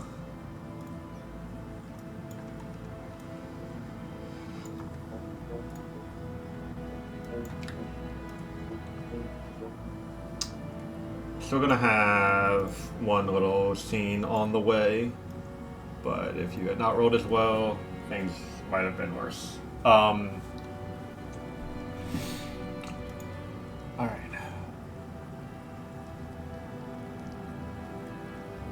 Second.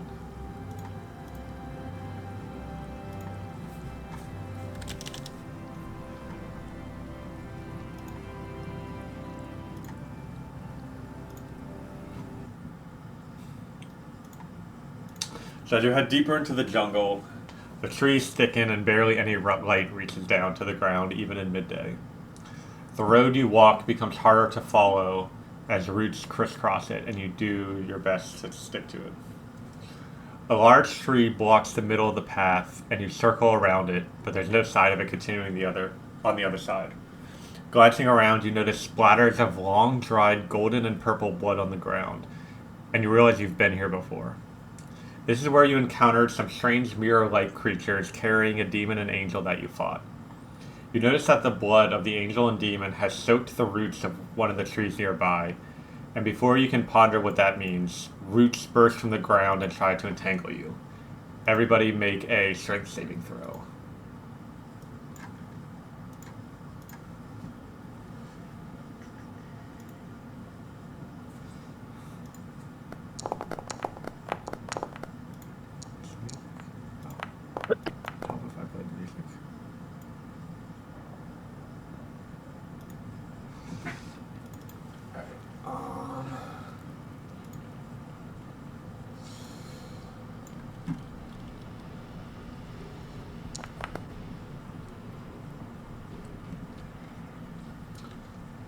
Do we get Takara's aura effect? Yes.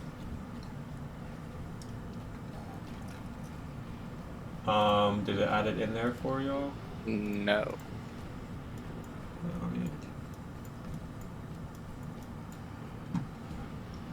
Takara, that's a +5, right? Yes.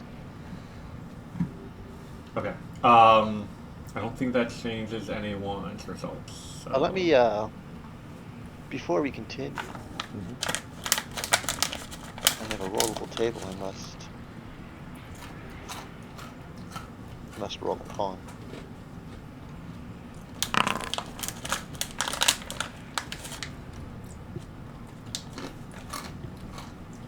Cool. Did it? Drew. Oh, Alistair, do you want to roll for Cosmic Omen? That's something you do at the start of the day, I think. Whether it's... Oh, that's right. Thank you for reminding me. I believe it's even as wheel, odd as woe. So let's see.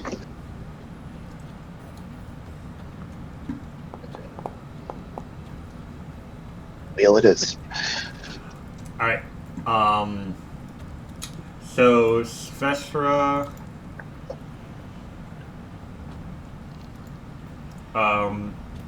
Wait. Go ahead. Oh, no, never mind. Alright, Svestra and Alistar are grappled and restrained. If you go to the effects tab, you should be able to toggle those conditions on. And then we can roll initiative.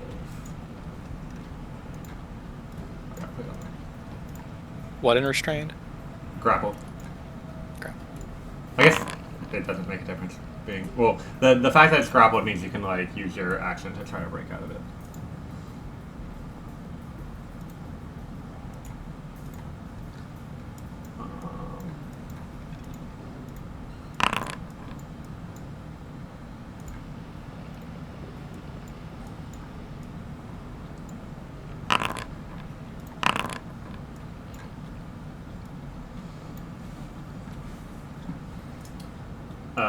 Jesse, you want to roll initiative? Oh, sorry. I don't really. Also, I should click the long rest button, yeah. Yeah. I was not at full health, so. Okay. Alright, especially your first two acts. So you can make an athletics or acrobatics check to try to break out of the grapple as an action or do anything else. Can I Misty Step out of this? Yep. Which of my Misty Step buttons should I press That's up to first? you. I don't. Okay.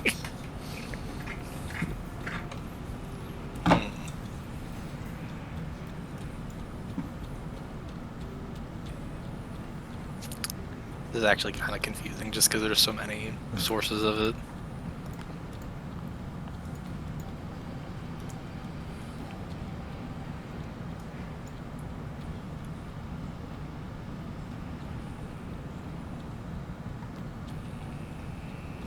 Move effects.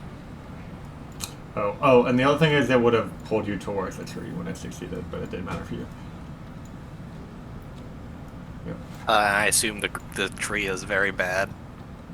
Seems like it. It's the trunk rips open to reveal gnashing teeth that begin biting towards you as its roots draw you in. Classify that as bad. Definitely non bueno, senor. I'll shoot the tree with my bow. Go for it. The fuck? Holy shit. There's a menu option for abilities now. Attack, please. Okay. Attack. Attack. Okay, is that a... What is that? That is a hit. Then the damage. Did it already do damage? I can't tell. Are those modifiers right? Seems like a lot, but it could be. I actually think it might be. I just need to... So proficiency, dex, +3 from the actual bow. Let me double check. Maybe the +3 is adding twice. I think that the last +2 is from fighting style, Oh, okay. but let me double check.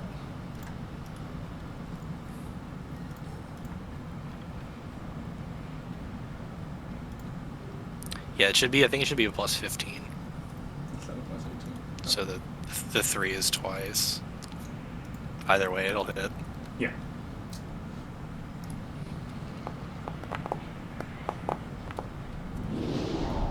That 3 is also twice, I'm assuming. Yeah. Okay, where is...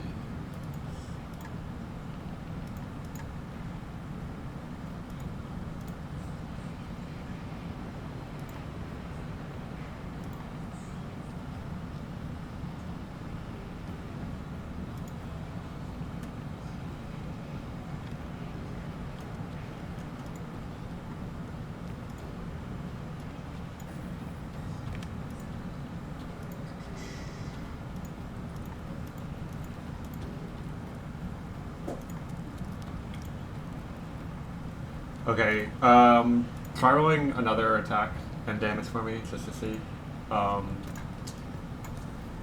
fix it. Oh, hold on. It might be because it was selecting a specific ammo type. Oh, the +3 arrow? Yeah.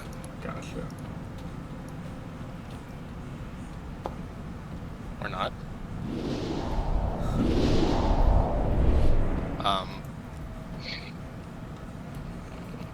Alright, well, I'll make a note. It still gives +2 for that. Yeah. Alright, I'll come later.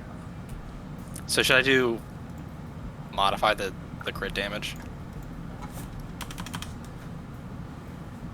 Sorry, The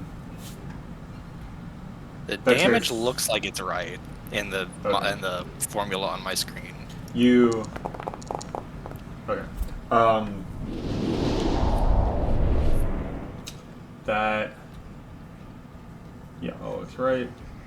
Okay, so it's the to hit is still wrong, and I'll look into it later.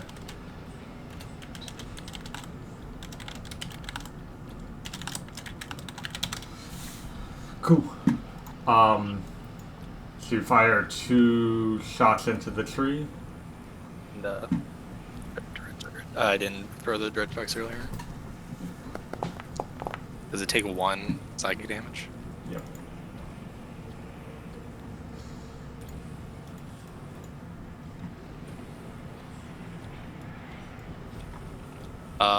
That's it. Cassie, you're up. Yeah. Guess he will. Oop. Manage. Screens everywhere. Move next to the tree. Yeah. Be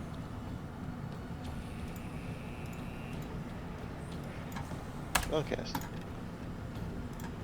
I think I fixed it. Chester. What? Chester, I found where the second +3 was and removed it, so I think it should be good. Go ahead, Cassie. Gotcha. Oh, I've lost all my spells. I thought I had all my spells, but I lost them. It didn't give me... Equipping the item doesn't give me the spells for some reason. I forgot about that thing. The entangle, the...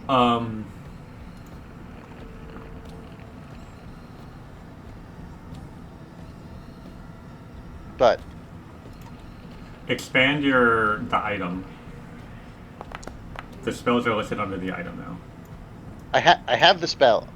I see the spells. Mm-hmm. But I don't have access to them. Like, I can't cast Moonbeam, which I would like to cast. Wait, how did I get entangle? That was me accidentally clicking on it. I think if you click on Moonbeam, it'll cast it though. Okay, I know what's wrong. I was looking at it in place. Because if I do it here, well, if I click Moonbeam, it won't go. If I click it. Oh, I can click. Okay.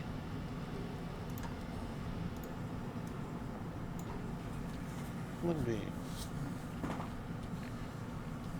And concentration entangle.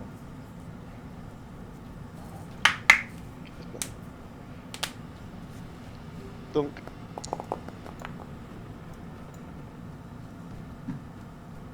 Does it have a true form? This is its true form. That's what I figured. But I figured, I had... that's me. Do you have a damage roll? Oh, I thought it did.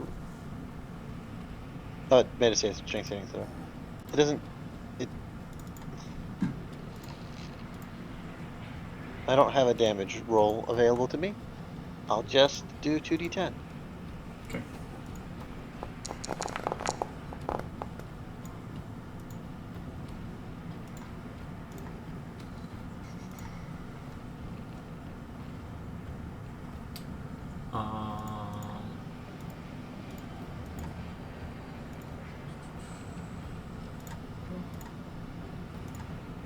So I'll put it at 8 damage.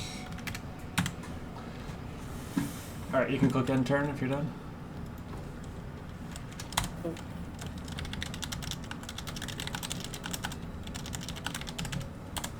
Okay.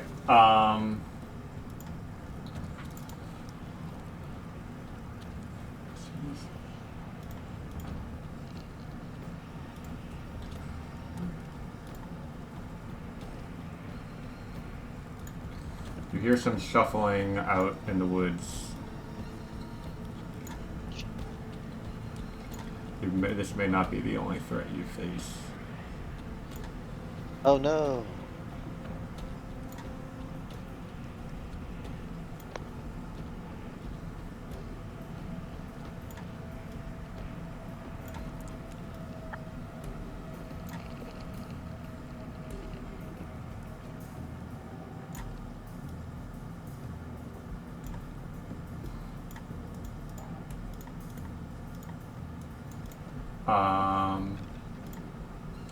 Alistair, you're up. Okay. So I will follow Sylvestra's lead. I will also step out. Where is... Oh, what happened? Oh, my character went away for some reason. Sorry, un momento. Por favor. There we go.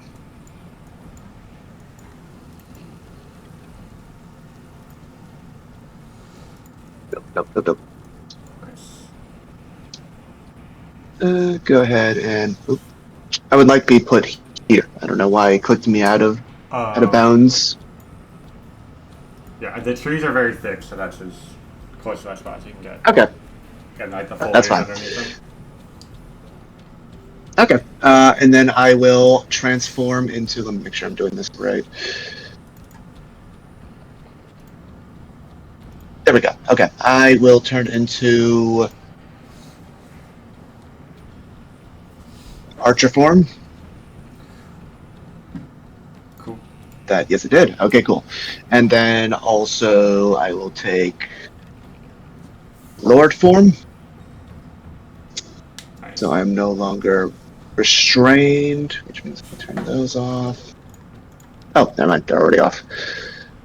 No, they're not. Yes, they are. No, they're not. There we go. And I will shoot at the tree with my bow. I'm curious, is there any way I can make... Is it part of the thing where I can make an attack with it? Or do I just have to make a roll myself? Let's see. Oh, here we go. Archer attack. Beautiful.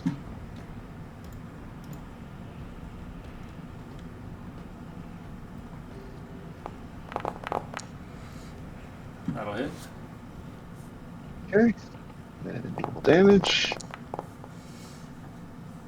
That is sweet. I really like that. Cool.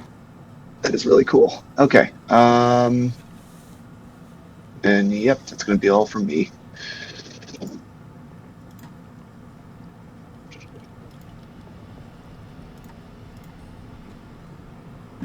Alright. You hear some more shuffling off to the side. Okay.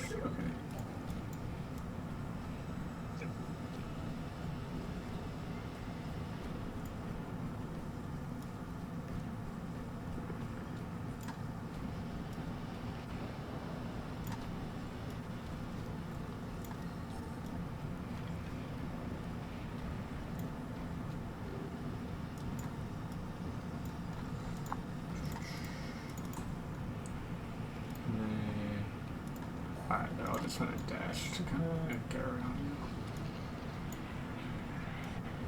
you.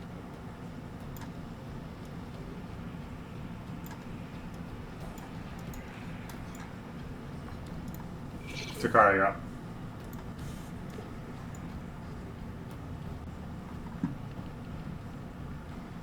All right. Point of clarification. So, Vow of Enmity, on the new rules, doesn't actually take an action or bonus action, etc., to transfer. However, it does seem like it takes a bonus action to cast, because it says I have to expend the use of Channel Divinity, which is a bonus action. Channel Divinity is not a bonus action, it's a resource. The thing listed the reason it says bonus action underneath it in Foundry is because it has that divine sense built into it that costs a bonus action. Gotcha. Okay. But no, Vow of Enmity is when you take the attack action. Cool. That's part of the attack action. You get to activate it. All right, then I'll do that. Cool. Glad I specified. All right. I'm just gonna swing first at this thing behind me real quick. Goodness. Oh my gosh, I see the menu Kevin was talking about earlier. I have like 8 different abilities on the sword. Welcome. Yes, I mean, thank you. You should see all of my fucking tattoo bullshit. It is an endless pit of bullshit. I have so many little. And your I have- tattoo run Doom. I have no doubt. Yeah. Oh, places. Spencer, did you want to use your slow weapon mastery on the tree to reduce its speed? No, no. Okay. I mean, it doesn't cost anything if I understand it right. It's once per long rest. Oh, really? So No, I'm you can using. Oh, you can swap them out once per long rest. Oh. Either way, Yeah, I'm yeah. good. Okay. Yeah, it's not moving, so. Fine. I am using Vow of Enmity, so Okay. I will do advantage. Oh my gosh. Yeah, it hits.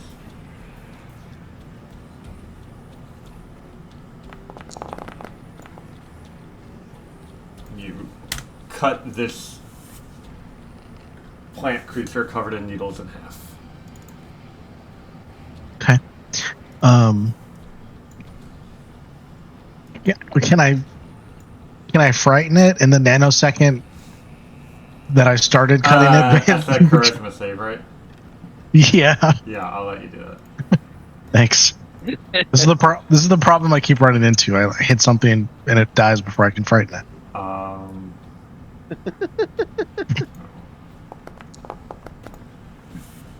Alright, so you get a clue? Yes.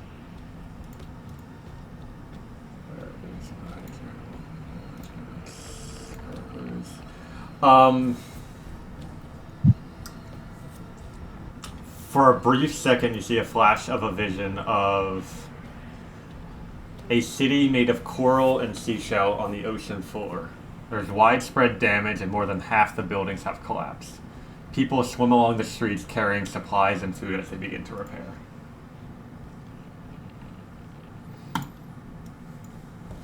Okay. Wonderful, wonderful.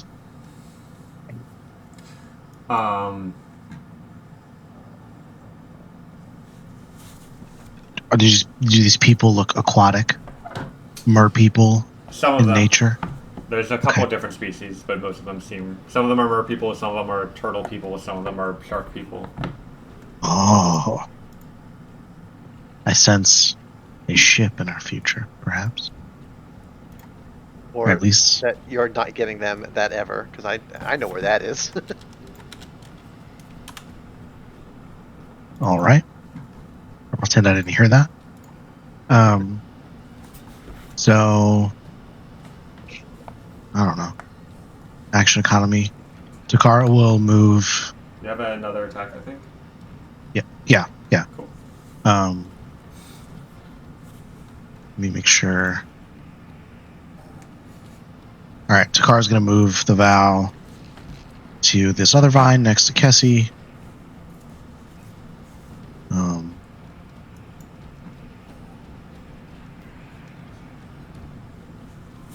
Actually, sorry, Kessie. We're gonna protect the squishies. You can. Oh, captain by captain. We'll get to you, Spestra. Right. Protecting Alistar is protecting me. Okay. It cannot make an attack of opportunity against you because you are still within its reach. Sick. Also, it could fucking try. Da, da, da. I'll make a charisma save. Oh wait, the other one, the small dude, could have gotten you. So I'll make his attack in a second. Sure.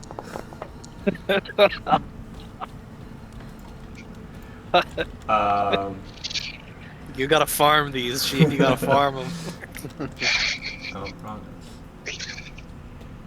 There we go. A skeleton carrying a corpse of a large beast towards a family wearing dark robes that's deathly thin. The family begins cooking and eating the beast.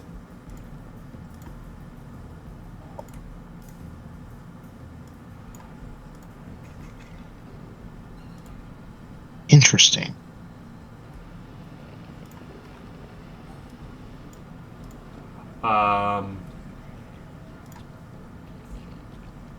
Yeah. And don't worry, I have plenty of these little hints to give out. So, have fun. Oh, I with your have no advantage. doubt. All right. Oh, the Needle Blight is making a opportunity attack against you. I don't think it has a chance of hitting. Oh, make a try. Okay. So that was movement, 2 attacks, bonus action. I'll move back there and end my turn. Cool. Alright, Tree Blight is up. I like how the sigil goes under the tree branches. Yeah, so the new tokens are very fancy. There's a lot you can do with them. Layering. Yeah. I mean, honestly, if I spent some time on it, I could do some Photoshop of your characters to give you like the same effect where you're bursting out of the token. Alright, so we're going to... 2 branch. Yeah, we're going to do 2 branch attacks on Kessie.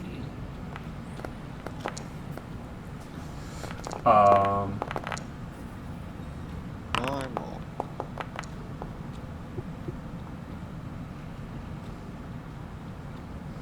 Okay, so that hit for some damage. Second branch attack. Hits. And then it's going to use... Wait, did I fail a No?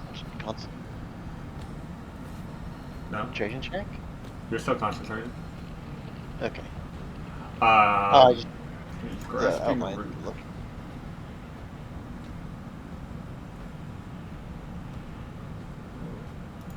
I didn't. Oh.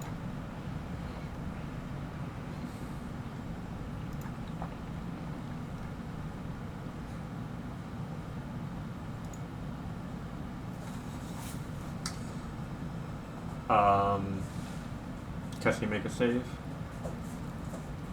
It didn't hit me with it? What am I? Is it prompting you to make a save? It did not for some Alright, we'll reason. make a strength saving throw.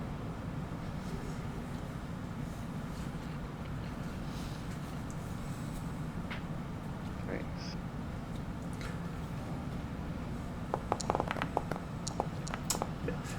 So 2 of its large branches come down, smacking you from side to side, but then you feel the ground rumbling as a root bursts up, but the root grabs your leg and you just stomp down and break the root in half, and then the part wrapping around your leg withers away. Nothing happens with success, and it can't do that. Cool. And then...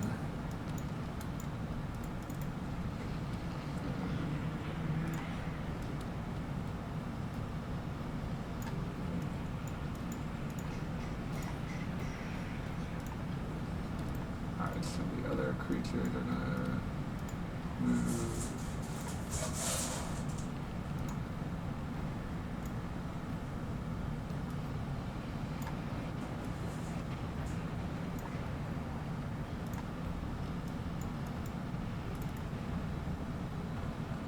Oh, this success. Alright, yeah.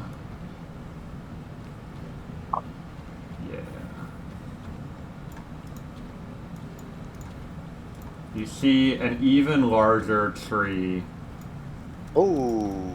come towards you with skulls hanging from it. Alright, so what can this fine fellow do?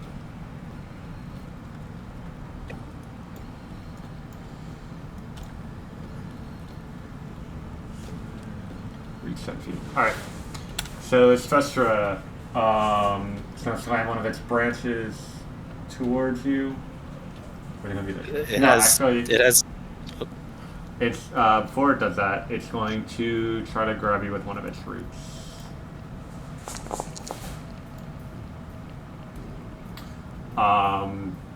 Make a con save.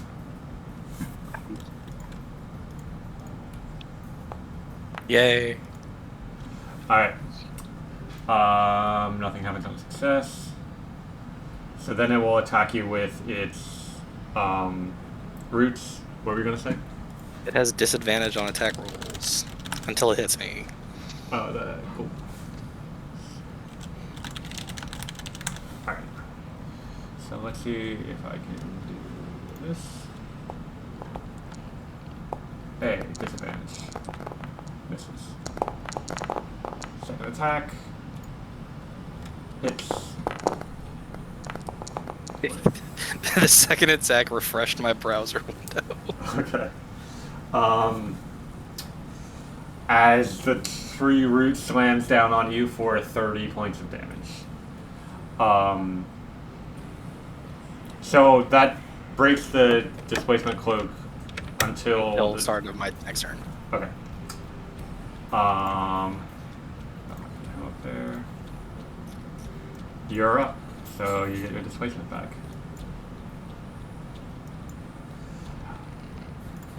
So, and given that this was our first combat with the 2024 rules, I built it exactly according to their encounter building guidelines, and these are monsters from the monster manual. They do hit harder. Also, can I use my reaction on Big Dude to charm him? Sure. Because he hit me.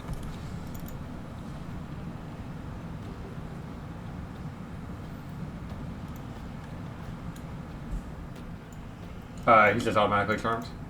Yes. Right.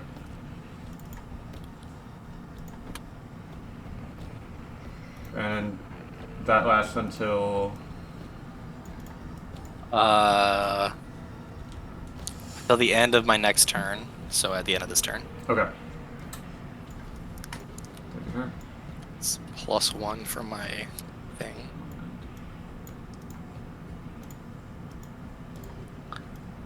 I am going to point blank shoot at this guy right here. Okay. Which you don't have a problem with due to your new feat. Correct.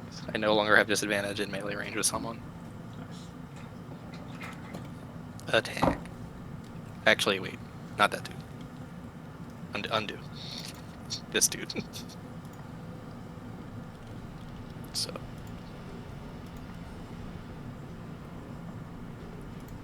Discard previous. Attack. Normal. That again, it keeps auto selecting the ammunition, and that's really aggravating. Oh, okay. Oh, do you maybe need normal arrows in your inventory to select? I can Yeah. select nothing, but it defaults to the +3s. Put some normal arrows in there just to I have some in my bag. Okay. equip them. 38. Should be fine. So, yeah, it would have been an 18 because it was +3 ammo. but it- Yeah, it hits. Does it show you their AC? Just curious. yes. Cool. Okay, roll damage. So this will I'm auto adding the -3 to counteract the +3, so this should be correct. Yep. Alright. So that is 12 damage. Okay. Then I will chain the effect of the bow to stun Big Boy, who is charmed. Alright.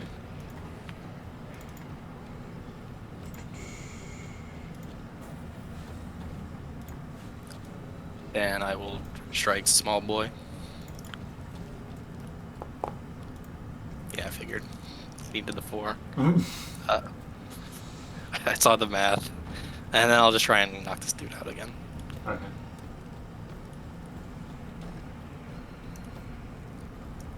Don't forget, if you want to apply Yeah. slow to any of these. For this guy, it won't matter. Okay. He will be dead.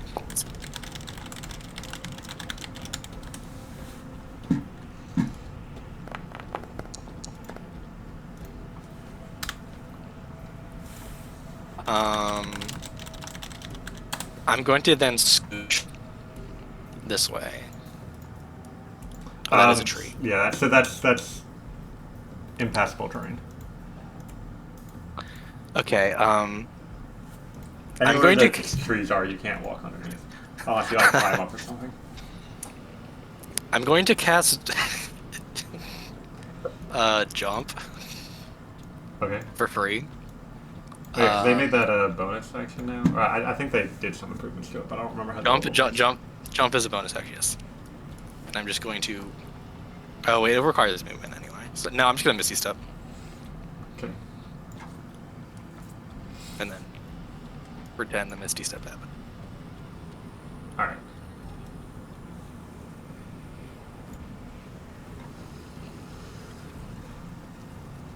It's making me go somewhere, so yeah. Cassie, you're up. Yep. Laser beams.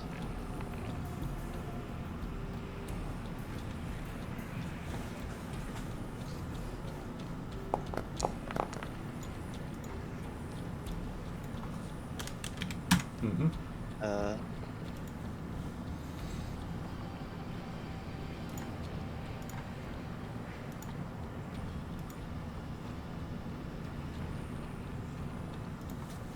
And then I'm gonna grab him. What's his DC grab?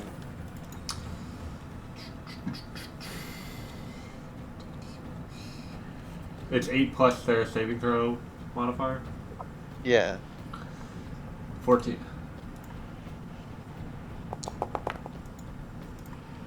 I did it. I didn't even check what the number was. Thorny gloves him. And then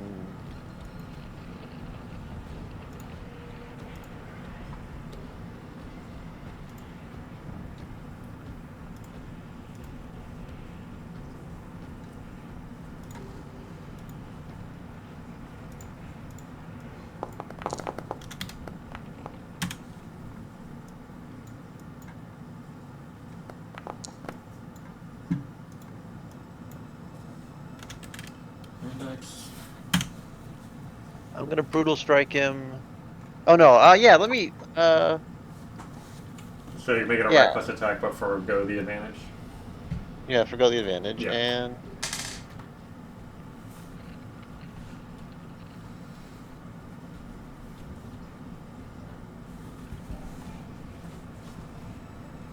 +5 to the next attack against it. Can you put that in the chat? Sundering blow.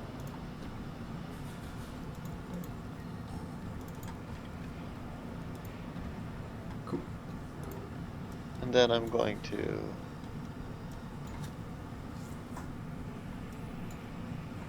move. All right. These guys are up. Oh, actually, sorry. Bonus action. I'm going to move. This is a blight, right? That's a blight, right? Yeah. Can I move? It's such a. I put the Move you? laser Where do you want it? okay. To touch both the tree and the right there. Okay. I did damage. Do you want me to reroll damage on the What moonbeam? is I the did. 13 again? Yeah.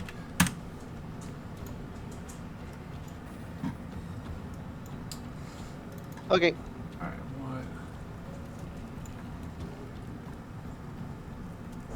These 10 feet. All right. So one of these guys is going to do this.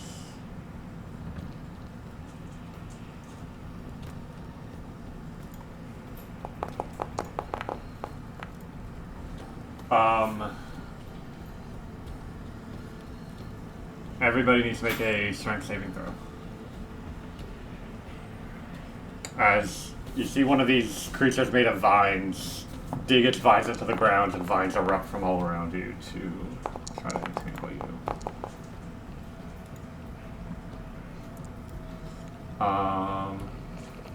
Tara?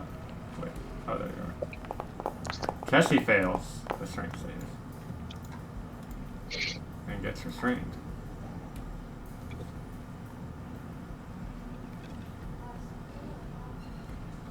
Let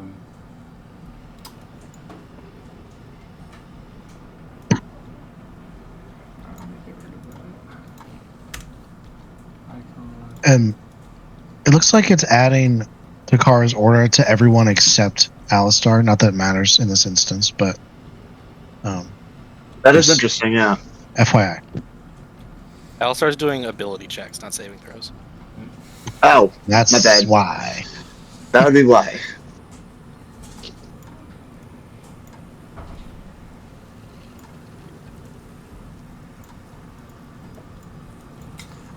They all had to dash to get there, except the one who cast a spell, so that's their turn. Alistar, you're up. Okay, I am going to.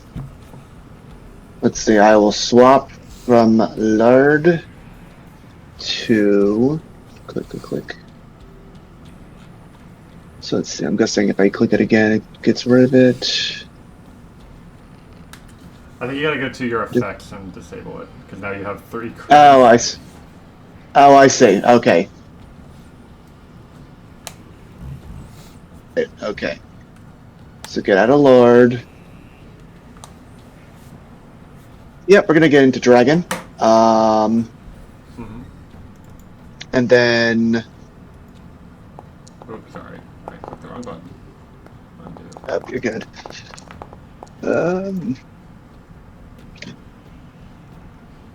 Yeah, we're gonna go with it. We're going to. Yeah, I'll take a couple opportunity attacks. I'll move down here. Never mind, those are trees. I will fly in the air and the tree. Alright, so let me do those opportunity attacks. So, one of them hits you. Okay, some of that damage I wasn't supposed to do. Move that back.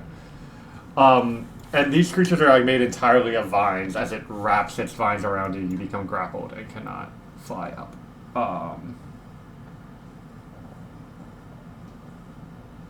And then the other one is also going to get to do its opportunity attack on you, but that one misses. We cut out for a second. What was that first part? You're grappled from one of the opportunity attacks. Because Dang it. its attack is called Constricting Vine. The other one missed, though. Okay, I see. That is unfortunate. Cannot fly. You can use an action to try to break out of the grapple with an athletics or acrobatics check. Let's see. One of those is definitely not going to happen. The other is probably not going to happen. Okay, we'll stick with it. I will cast Moonbeam on. Where are you? Moonbeam on. Where is Moonbeam? There it is.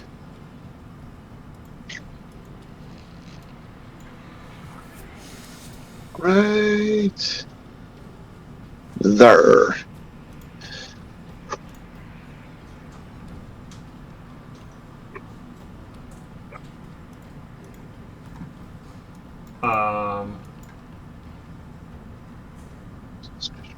Okay.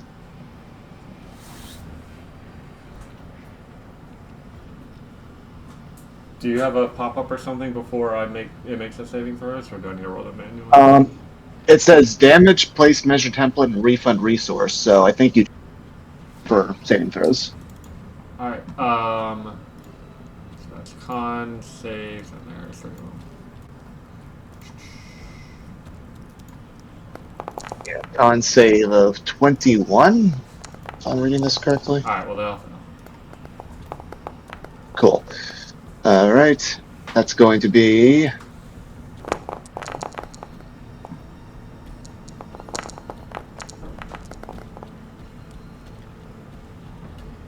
Oh, looks like when you...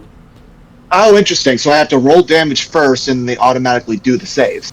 Okay, yeah, but it was the same results either way, so that works. Oh, okay. Interesting. And almost max damage. But 1 point short of killing all 3 of them in one blast. Cool.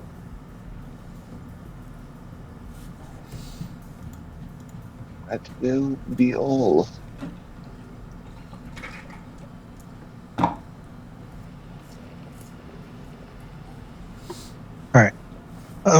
Takara is just like, Checking in, Alistar. Do you need help, or shall I go I'm a after bit- this?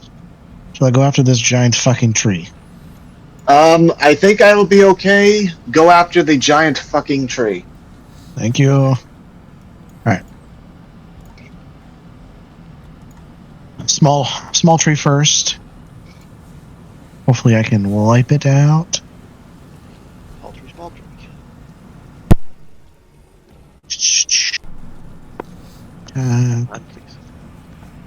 Please. With advantage. Now for the damage. Oh, you bastard. Divine Smite, though.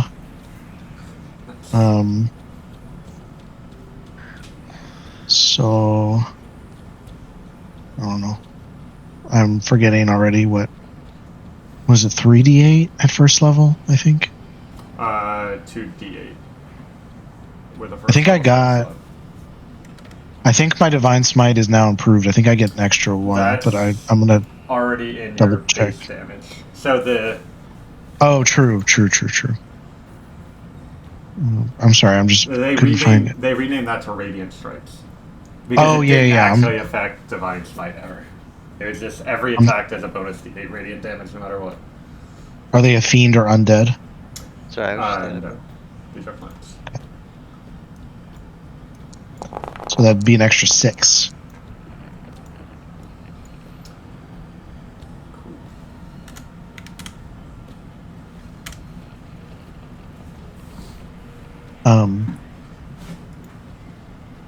Yeah. I will transfer the Valve Entity to Big Boy. That's a bonus action? The Valve no. To transfer it is not. No okay. action required. Nice.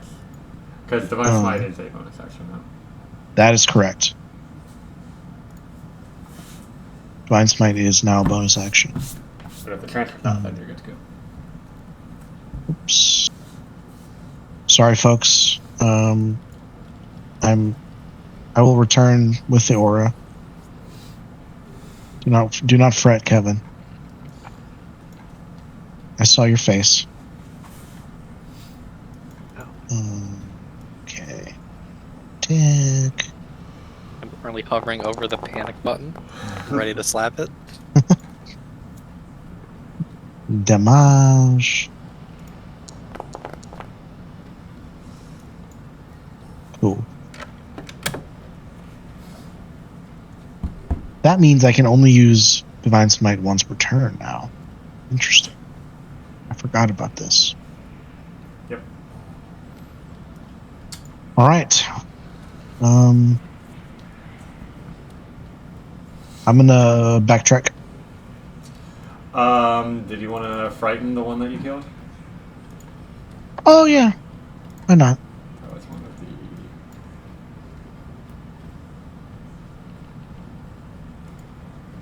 Oh, dang it. So there's one of these left. You killed the one that I was using for initiative, so I'm gonna reroll that. For this guy, and then he's gonna do a charisma save. Okay. So you get another clue. Yeah.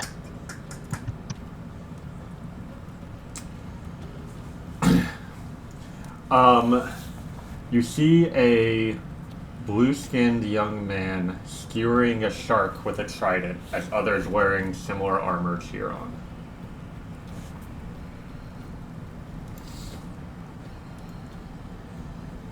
What was that last part? Wearing what? Similar armor as others, cheer on. Gotcha. Is that your turn? Yes. Sorry, I'm writing. Okay. Alright, No opportunity attack? It's stunned, so no. oh yeah. Oh?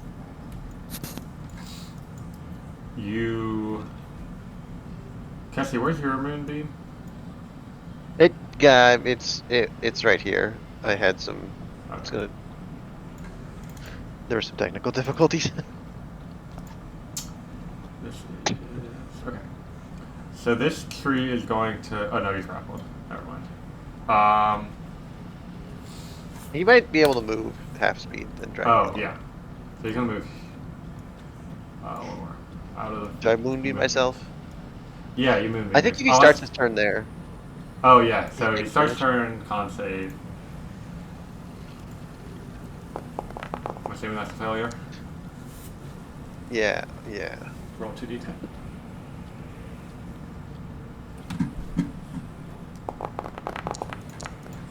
Tricky. Alright.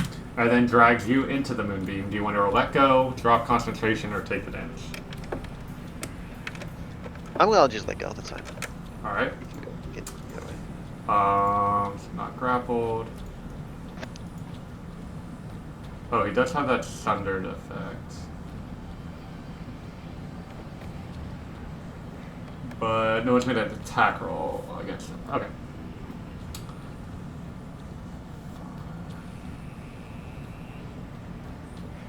Alright, going to target Alistar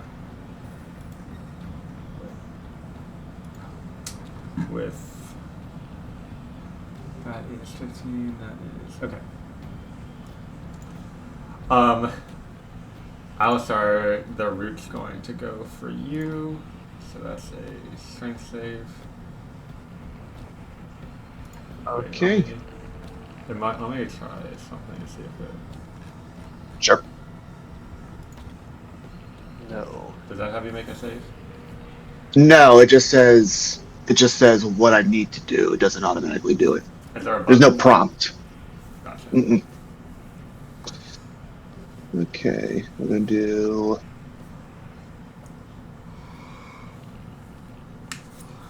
Let's see. I'm sorry. Here we go. There we go. That's a pass. Or else it would have pulled you into your own movie. Still didn't add the. Yeah. That is interesting. So I've noticed like when you move the token, it refreshes the aura. So the little icon. So hopefully it'll work next time. But I saw it earlier, so I don't know how you lost it. So that is grapple, and then 2, 5, 5, 10. Yeah, Kessie's this out of range. So it'll make 2 attacks on Alistar.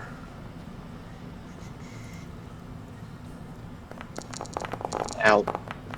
And second attack misses. Okay, so that's interesting. It's asking me to make a concentration and do that for the strength save throw. So that is interesting. And that got the bonus. Looks like. Alright.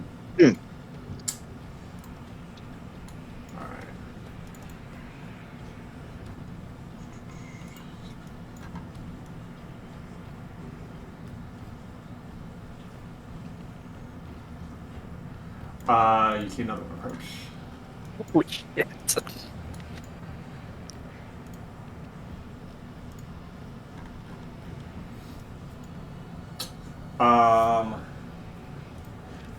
This guy I think just dies to Moonbeam automatically. Do you want to roll damage for me, Cassie? What's your DC? Well, you rolled enough for it, doesn't matter. Alright, so that's all of those guys. And then these guys can go.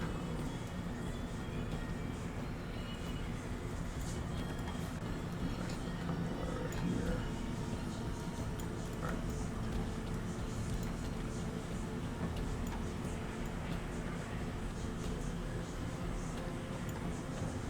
Alright, this guy is stunned, so he's gonna add that condition. And then Stressor, you're up.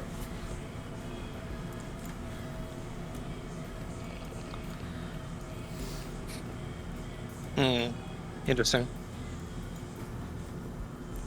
Because the stun ends after his turn, right? Start of my turn, Okay. which is the same thing Yeah.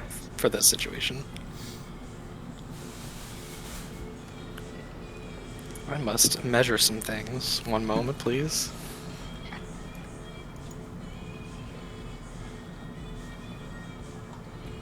Wow, that's perfect. That's great. That's wonderful. Uh-huh. Uh,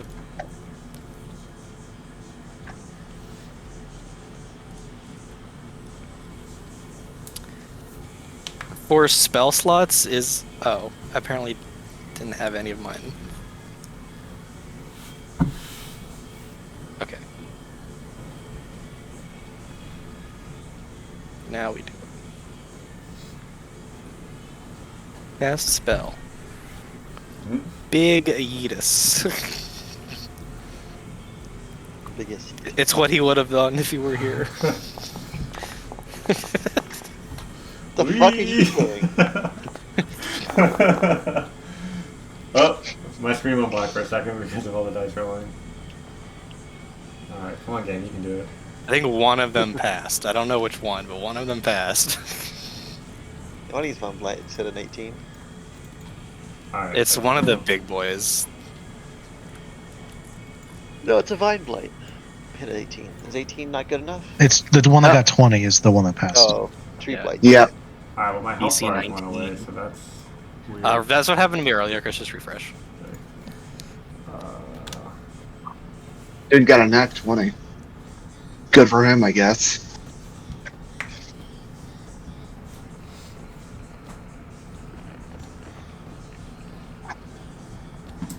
Now delete template, so I don't select everything ever again. I'll unselect everything manually. Probably. Okay.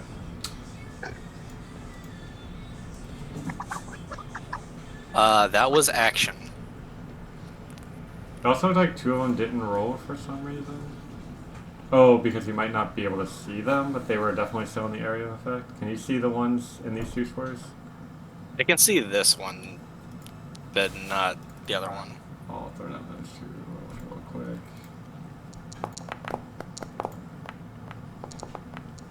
Fail.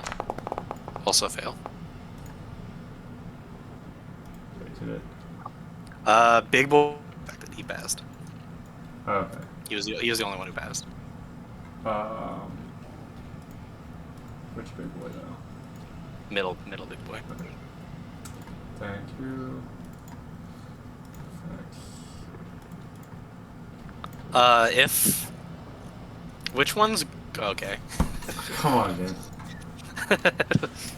Alright, so here's what we're gonna do. We're gonna select all of them again and press this button and then select this one and turn it off. There we go. But these Which two one guys was the? Which one was grappling Alistar? this one. So, but This- incapacitated, I believe, will break it. It's probably in the grapple rules. Or should be on that ability. Yeah.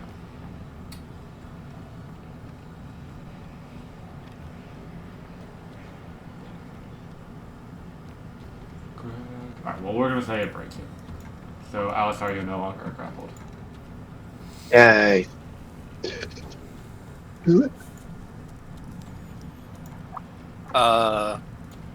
That's my turn. I don't think I can do anything interesting as a bonus action having casted a spell. So good luck everybody else. Cassie. Yeah. Yeah, I'm gonna use bonus action to just drag this thing. This whole. I'm gonna just drag it about and hit everybody here. You feel me? Yeah. Cast. Moonbeam. Discard previous. Consume. Wait, Don't is this do one? that. Cast spell. It's gonna like go to here. Does that hit everybody? Yeah, we can just put it here and call it a day. Save ourselves some. How does this Trouble. work with two moonbeams going off? Yes. Okay. Moonbeamery. We love a moonbeamery. Alright, so your moonbeam is broken for some reason, so I'm gonna do that. So these guys all have 1 hit point left. So they all die.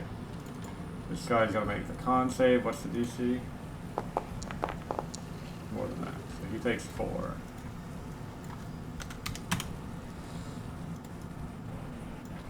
And then this guy is also gonna make the con save. Does 19 pass? Oh, 19 almost certainly passes. I can double check, but it's like, I think it's like a 15 or something like that. It's not. Alright. It's not a devastating pass. Oh, the new hypnotic pattern is not concentration. That doesn't. Oh no. Excuse me? It is not concentration, so they're just fucked. Well, they wake up when they take damage. And they Well, collect yeah. each other. Yeah. But that, I won't. I'm not DC responsible for dropping it. DC 17. Okay. Yeah, I'm just gonna move here. Target guy. Hit guy.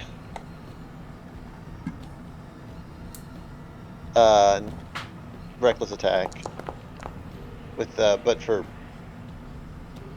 value reckless attack. So the other one was still targeted. A tragedy. A true tragedy. You're gonna roll damage? Time to chop some trees. Normal. I also forgot about this other thing. I should have.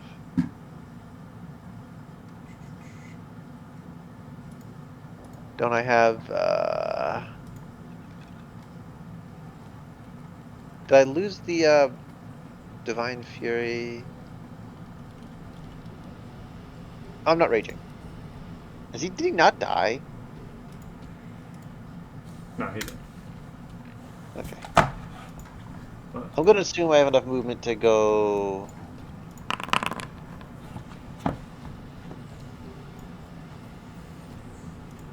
Oh, I can. Yeah. You I'll want move here.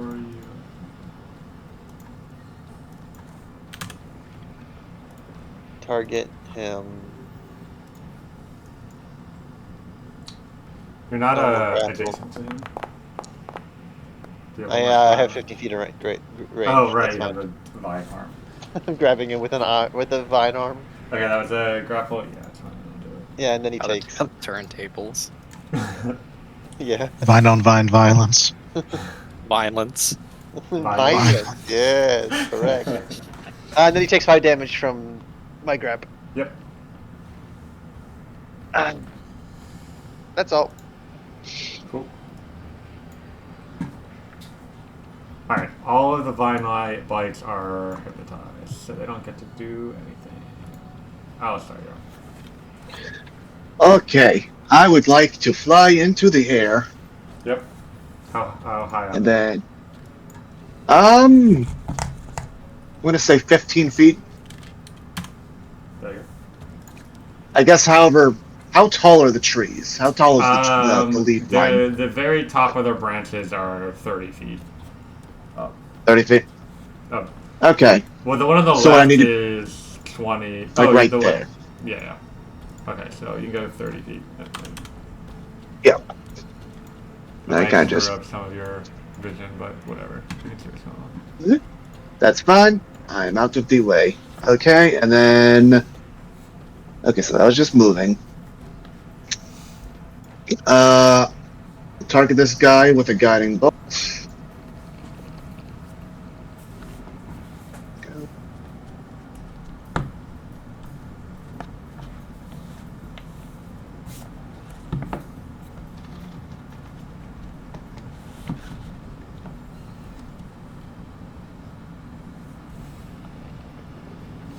Better not actually do the attack. That might be a different button underneath Guiding Bolt to make the actual attack. Interesting. Let's see. So I targeted him. It's not giving me a prompt to actually attack or roll damage. It just posted the use of the spell. Let's see. Try clicking the box on the right side of Guiding Bolt to expand it, and then there's an attack button. Okay. Let's see. Okay, here it is. Attack, free casting. Oh wait, previous roll of has not completed. Okay, how do I complete it then? Discard previous roll. Okay, let's see. So discard previous roll.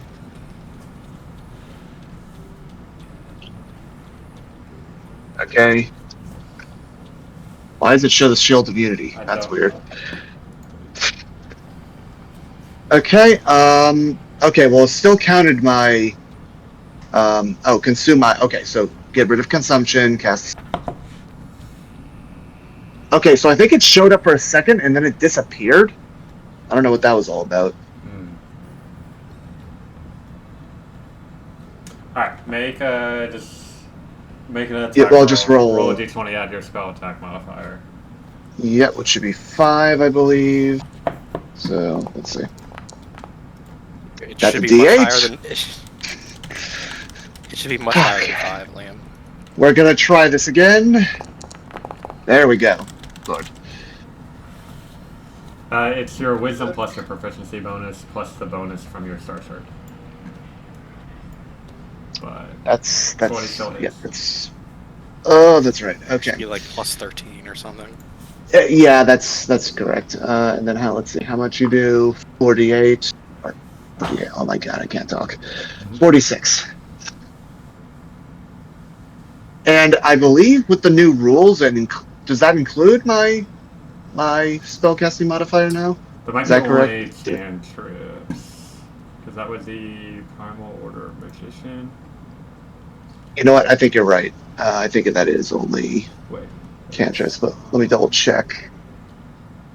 Potent spellcasting. Yeah, just cantrips. Okay, so just 46.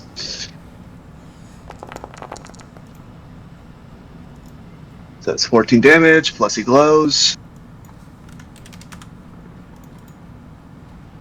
Okay, and then I will shoot him with an arrow.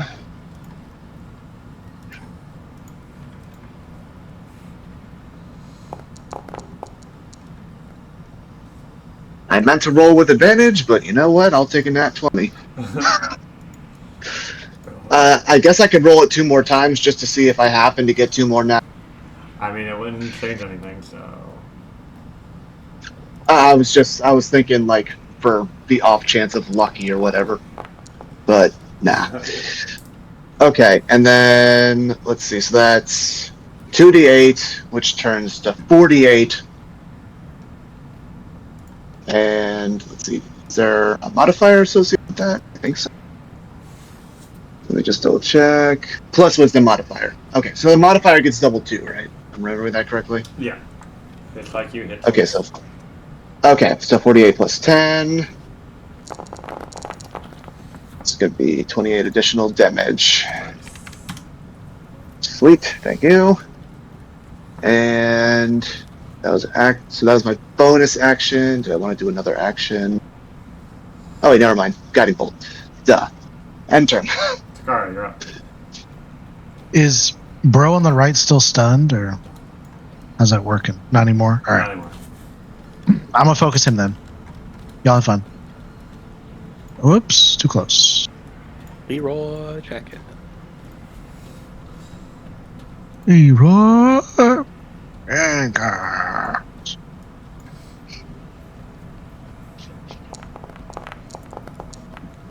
Huzzah. Damage. 10?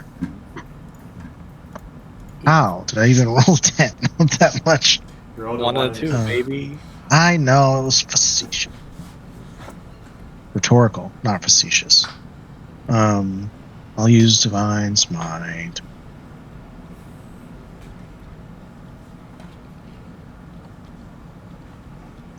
I'll see if I crit. Hold on. We're gonna gamble a little bit, boys.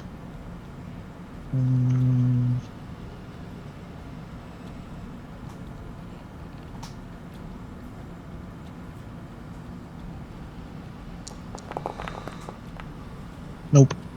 Oh well. Second damage. Dang. Now I'll use Divine Smite. Let's do.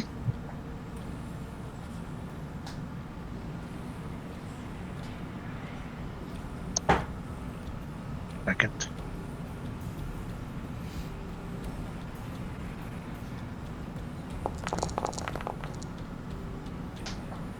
Another 15, por favor. If you cast a Divine Spite spell, it might do the damage roll in a way that automatically applies, but try next time. Oh. That makes sense. So, Oh, when I do it at a higher, well, there's probably an option. It's when I do it at a higher level, I'm used to just taking off the spell slot, doing it. I'm also going to try to frighten it. right. Charisma save.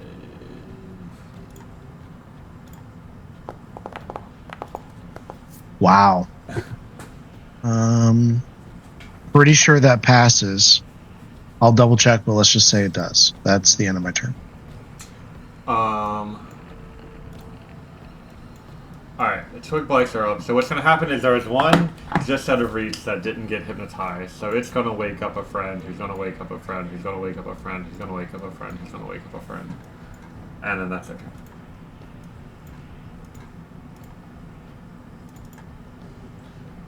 And then it's go fire spell. Alright, so I'm going to get to that in a second. Alright, so...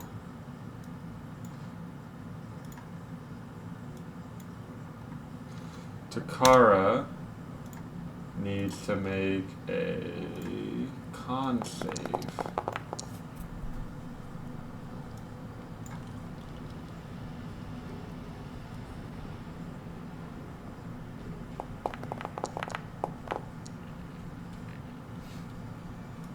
Okay. So pass the save, and nothing happens. As you know, one of the roots comes up to try to grab you, and then it's going to make 2 attacks with its branches.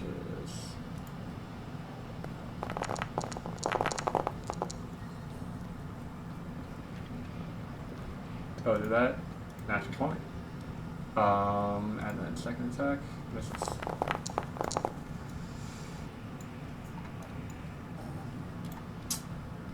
Special hero.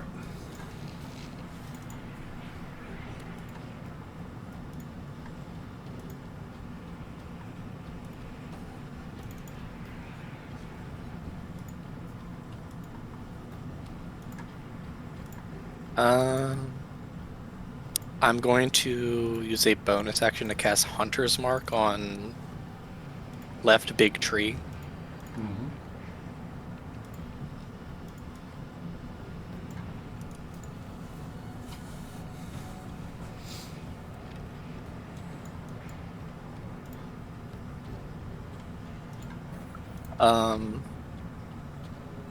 Then I will start attacking left big tree.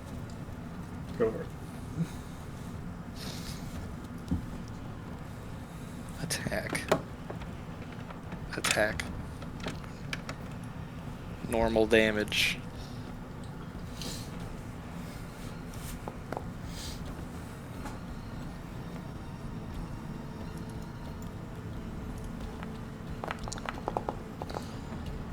Nice.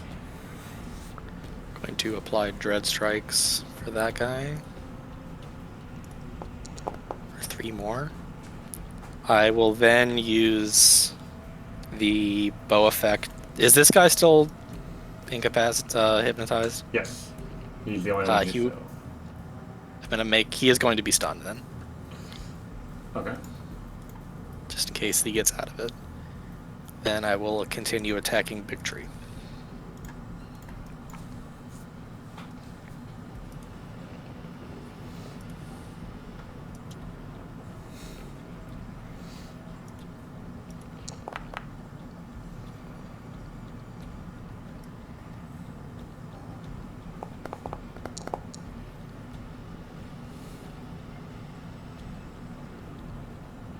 And I will start moving north. I think. Spread out. Yeah, he has reach. You are within his reach, and now wait. Nope, you're still in his reach. So no opportunity attack. And turn. Oh.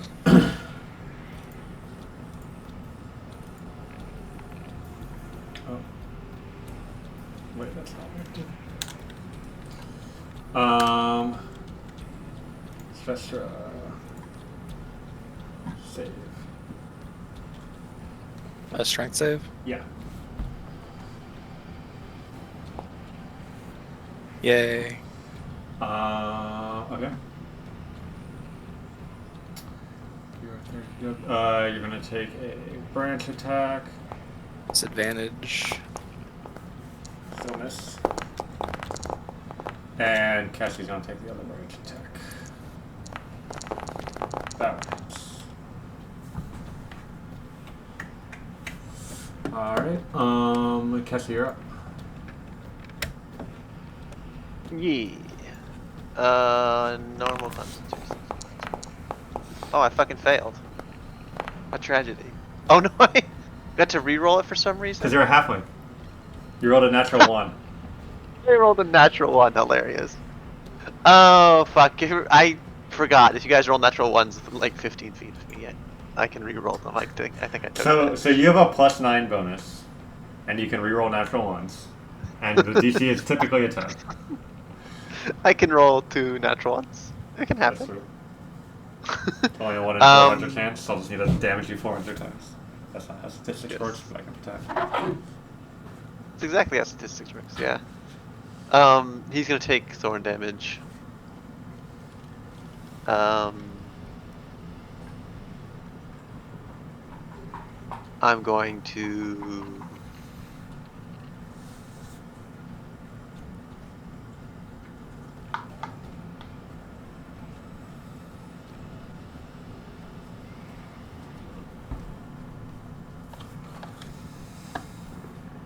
Do this. Why did only one of them make a save? Did you have that What one the targeted, maybe? I don't know. Your moonbeam vanished. Yeah, okay. Well, I'm gonna try again with the moonbeam. Moonbeam. Discard previous. Don't do that. Don't do that.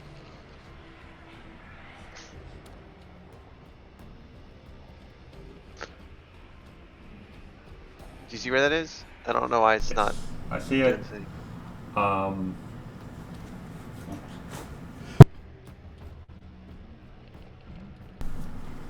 Alright, so con save.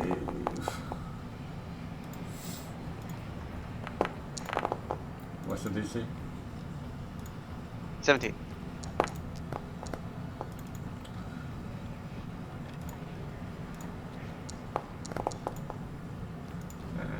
Alright, so DC just died. He takes 5. And I think I did wrong. Takes 11. Cool.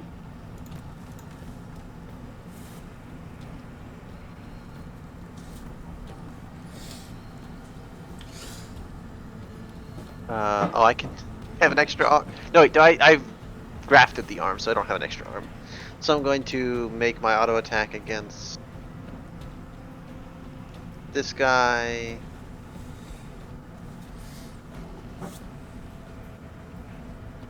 Reckless attack.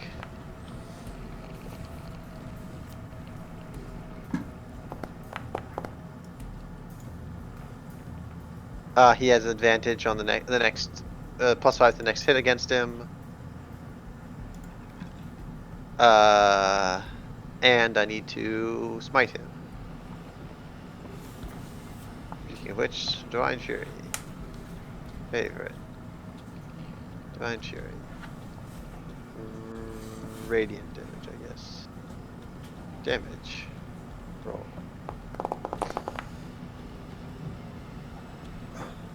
And because he's almost dead, I'm going to hit him again rather than grabbing somebody.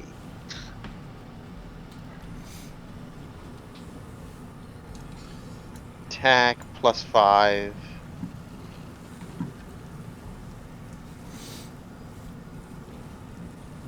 Normal, I'm going to do the same thing again. Can I do it more than once? Can I brutal more than once a turn? I don't know. What did it say?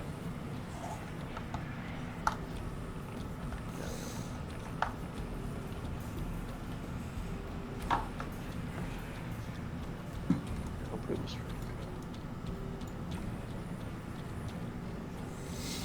One strength-based attack, so I don't get the next one. Only the first one does it. But I get a +5, so it just definitely hits. And that should get the job done. Does it not get does it get the job done? He Yep. looks dead to me.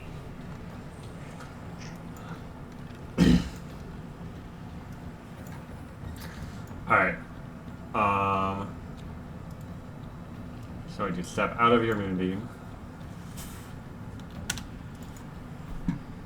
And attack you with constricting vines for this. The other one is still hypnotized. Oh, sorry, you're up.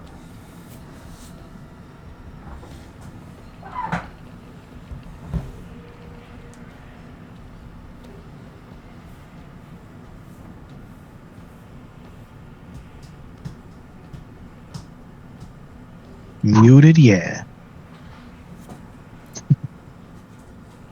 I thought so. I was looking something over Oh. real quick. My apologies. No, you're good. You're good. It happens a lot. It's a fair assumption.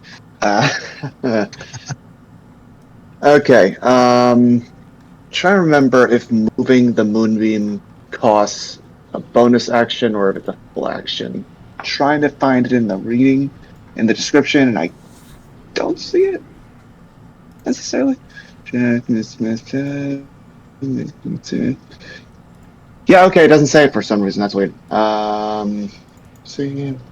You can take a magic action on later turns to move the cylinder up to 60 feet.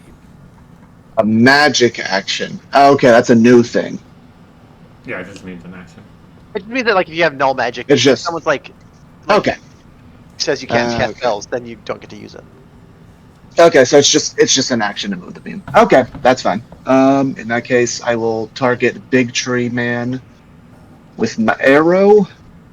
Wait, Jay, have you been moving it and attacking in the same turn? Oh, it's an action now? I think it's always been an action, actually. I'm pretty sure Oh. it's always been an action to move it I'm and to so cast it. spoiled. Oh no. I'm so used to fucking spiritual weapon. I'm sorry, that's I'm not right. a cheater. Which is concentration. There we go. What? 20 more trees come out of the woods and attack us. Yeah, Okay. 2014 says it was an action too. No, I'm just wrong. I'm just used I to also always thought it was a bonus action. Am I targeting it correctly? Yes, I am. Okay, there we go. And then normal damage. Why is it asking me for a concentration check? Which Did concentration you saving throw? you targeted yourself for damage? Did I? I don't. That's what it says. Okay, that's Alistar weird. has an AC of 16. Alright, let me undo that damage. Ow. Okay, so wait, who were you targeting for the attack? Big tree. Biggest tree. Okay. So that was 26 will hit for 14 damage. Or 14 damage, yeah. And then I'm going to, let's see, right, move my beam. Hello, everybody. Alright, so it'll catch this guy on the way and then go get all the little guys. Roll your damage.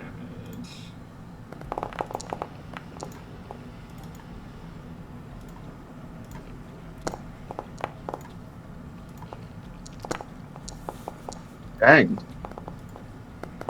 Those are some sturdy twigs. What's your 21. Okay.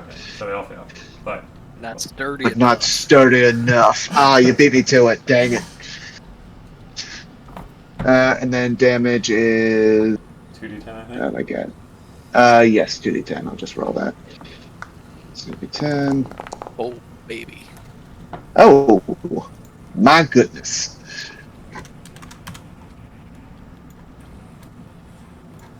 That's all. And is all for now. Tank. Hello. Hello, and Takara's just like staring at this fucking tree the whole time. Alright. Just keeping at it. More of this. It did crit you on its last turn. I rolled a 4 and a 2. A 4 and a 5. That is correct. Get rid of you. No longer double. I'm trying to think if Takara has bonuses she could add. I don't think she does. Oh well. I'll try again. Alright, strength, proficiency, and sword bonus. Yeah, no, the math's right. I just fucking missed. There we go. Damage. Okay. Plus, let's do another. Forget how many spell slots I have now. Do another Divine Smite. At. Oh, I forgot to do the thing again. I'm sorry. That's right. 10 damage. Yeah. Cool. And that's it. Alright. Oh, sorry. I'll try to frighten it again. Okay. I'll look what I can do.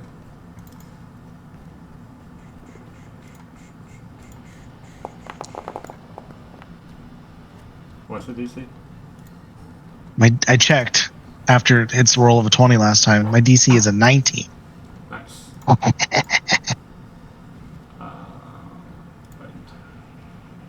It's spooked. Oh, it's haunted. I haunted the haunter. Alright, where were we? Get fucking rotated. What does Frighten do in this game again?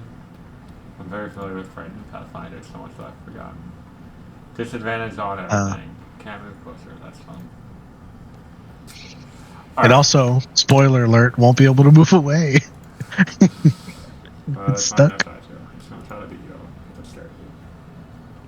You have to kill it now that it's frightened to get the insight.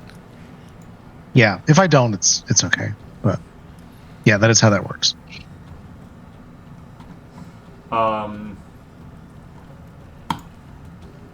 Takara. Did I do the thing? Huh? Con Oh. save. Me? Yeah.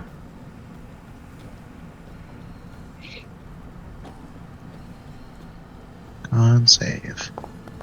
Oh, Okay, so its roots grab you and you feel the life drain out of your body.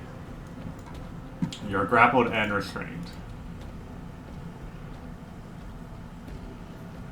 okay.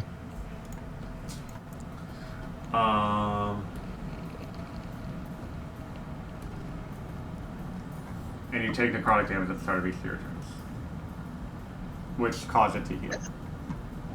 All fun stuff. It's going to attack you, but it has disadvantage because it is frightened. What the fuck? Was a 16 and a 20 to hit for 18, and we'll attack again. I miss. Special hero. Refreshing the page yet again. Might want to turn off dice effects, Chief. Yeah, I'll make it wasn't a dice effect. It's not just something. It's fucking with it.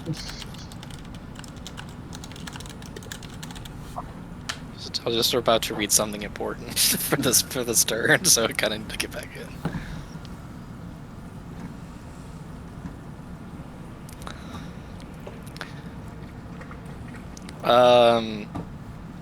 I'm gonna first target this dude down here for a little arrow action.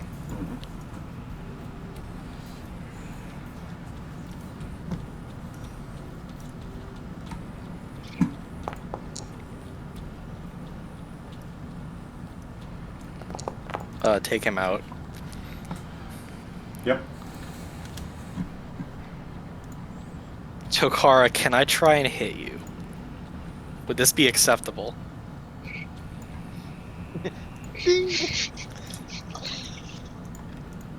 As I'm We could fucking try- grappled and restrained, I'm like, oh, fuck it!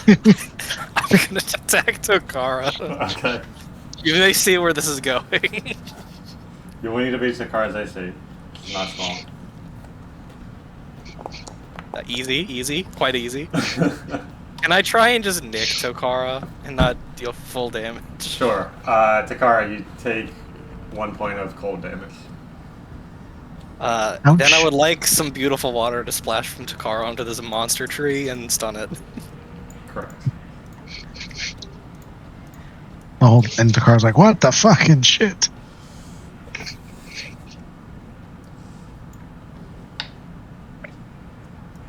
I'm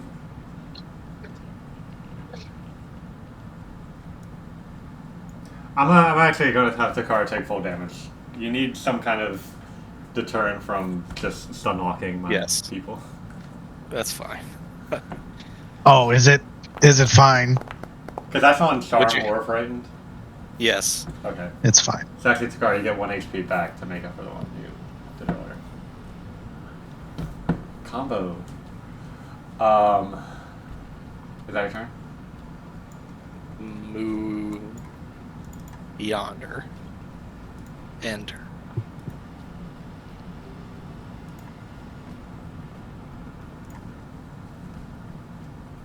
Cassie, you're up.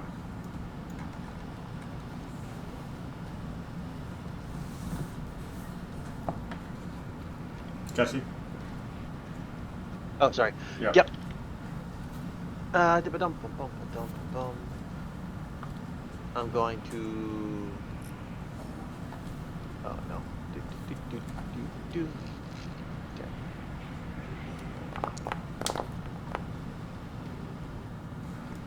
I'm gonna move Hunter's Mark to Big Boy. Okay.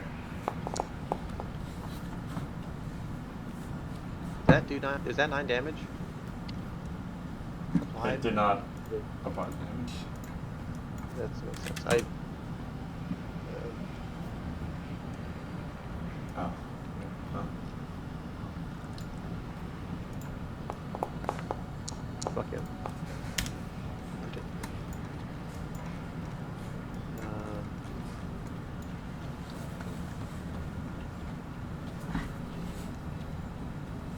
And then what does it tell me?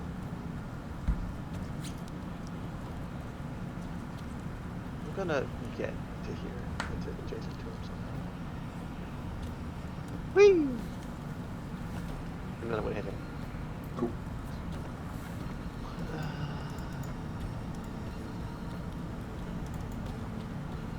Yeah, it's like... Actually, no, I'm gonna grab him. I'm like, wait, why are you stunned? It's like, oh no, he's stunned. It's just his icons are in the same spot as yours. Yeah, it's like athletics, normal. Look, I did it. Yeah. It's a 15. You need him. He's grappled. He gets.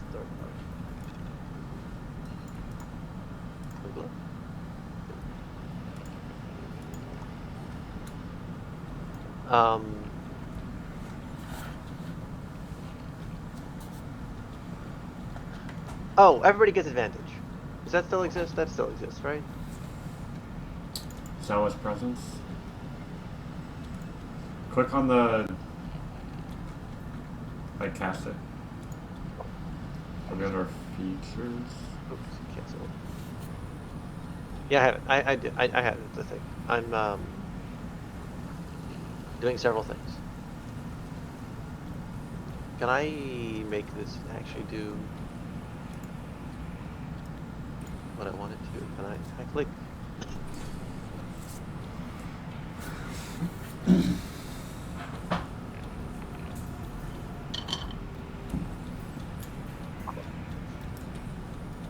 Bing.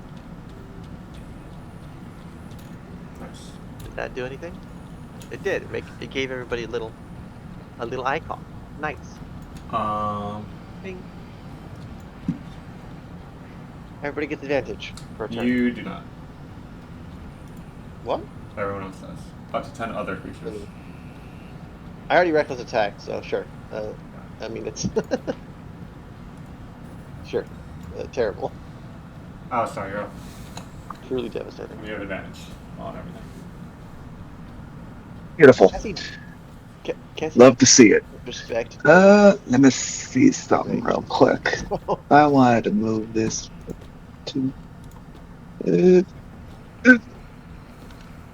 60.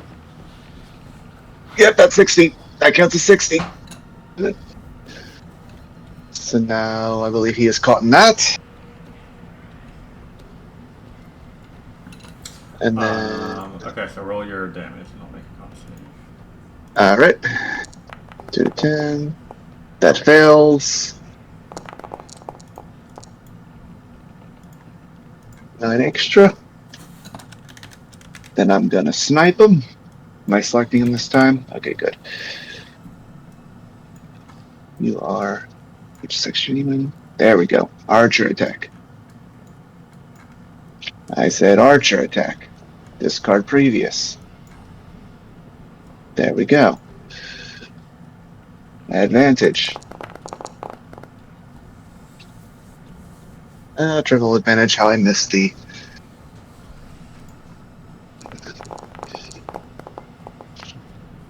Nice. Thank you. And then I'll move into the well, actually no, I'm high up in the trees. That's gonna make my stay back. Okay. That was action, bonus action. Yep, that's all. Takar.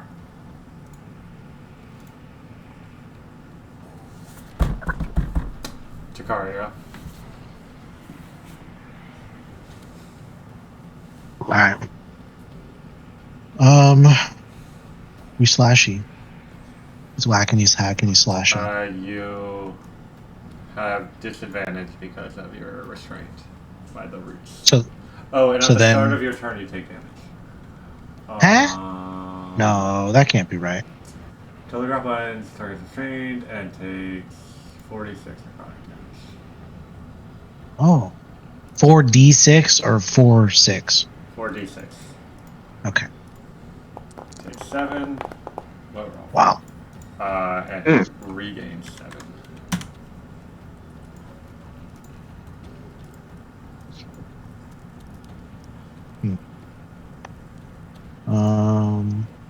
You put that 7 damage in?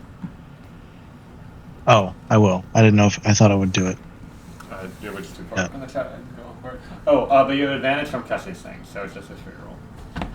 And Well, I your also vow- have advantage from Vow of Enmity. Yeah, So all cancels out. You also have advantage because it's stunned. so I have 3 advantages and 1 disadvantage, so it's even. Is that how that Them's works? the rules. Damn it. Alright. Yep. Fine. What is the healing hands again? Lay on hands. Yes. Bonus action. He's just I'm like, gonna do that.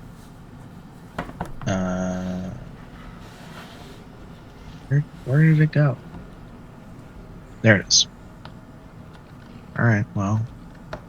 I'm gonna give myself a cheeky little 30 HP. just a couple here and there.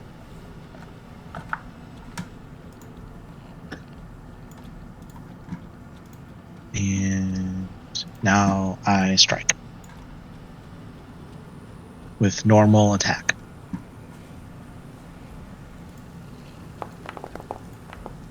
Huzzah.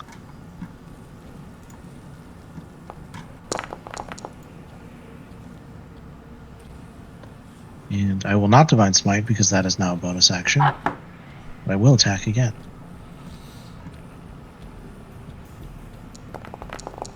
Poop. And also piss. What how long did the frighten last? Good question. I will end my turn and I will look it up. Cool. Okay, well, it's stunned. So stun goes away. I guess I'll tell you. It's the same thing. Oh. Well, good you asked that question because it is until the end of my next turn. I thought it was a minute. Okay, so not frightened anymore.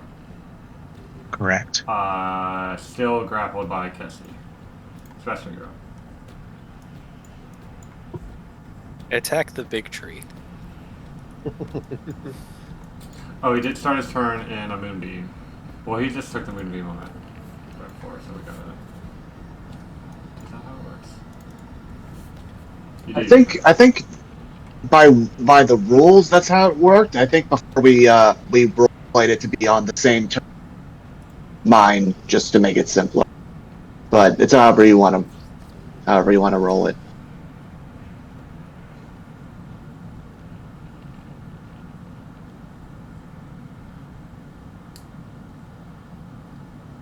It's forced. Okay, so it's when it rules is written. It's when it's appeared and when it ends its turn there. Yeah. So we're gonna do that for now. Okay. So roll damage for.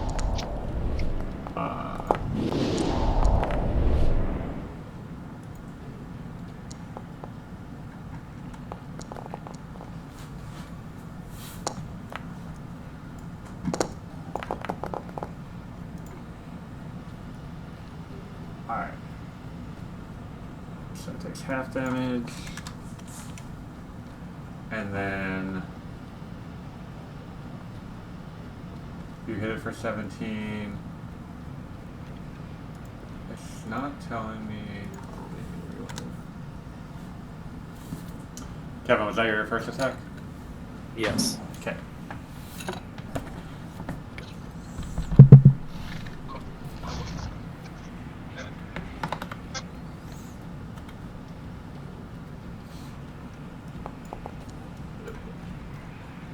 Okay, so I do that after. Okay.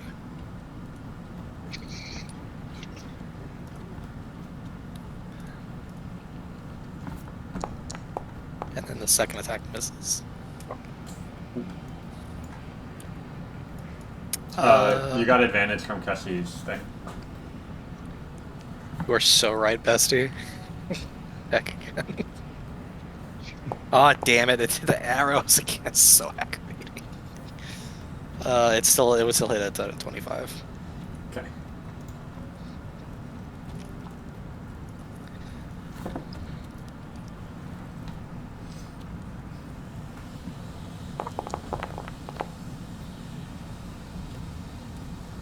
So 18. I think it should work.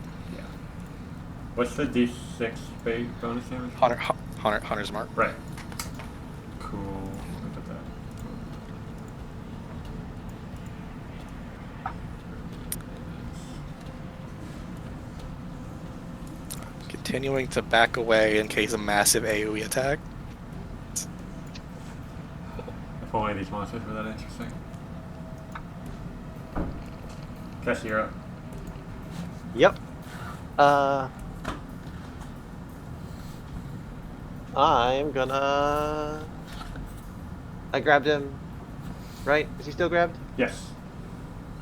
Sweet. I'm going, which means I get to do thorn glove. I get to thorn gloves him, and then and X.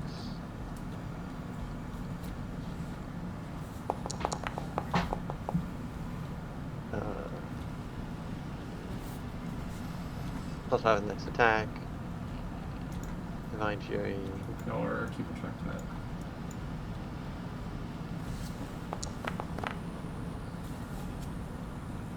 I mean, I'm just gonna take it immediately, so. Did I not do Did that? it do the damage from your hand axe? No, I did not do damage from my The advantage goes away now from Zealous Presence for everyone. hand. Yes, everybody uses up presence. Yeah, how to renew those effects. And then. And axe the second time. Attack.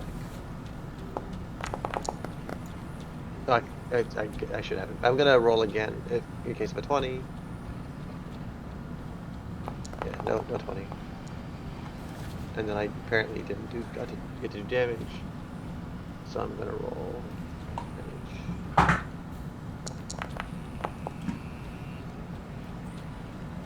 Does that do damage? No. Okay, I'm gonna make this attack hit and then do damage to it. I canceled the previous damage. Okay. Anyway. That's Boing. Oh, sorry, you're up. All right. So, See, you're still targeted. Good, good. I will hit you with a moonbeam. Or guiding bolt, sorry, not moonbeam.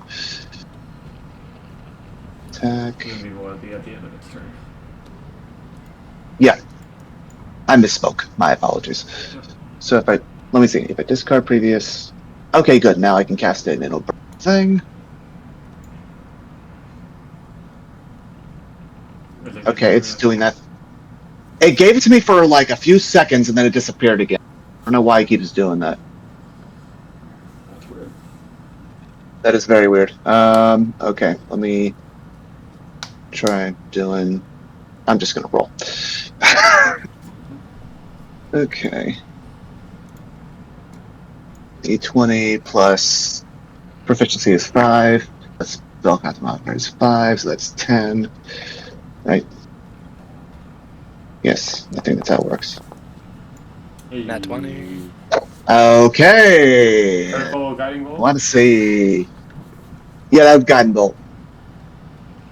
So, nah, that wasn't even okay. So 46. So that's 8d6 now. 8 is the d8 there. That's fireball damage. First level spell. Whew. That is 34 damage.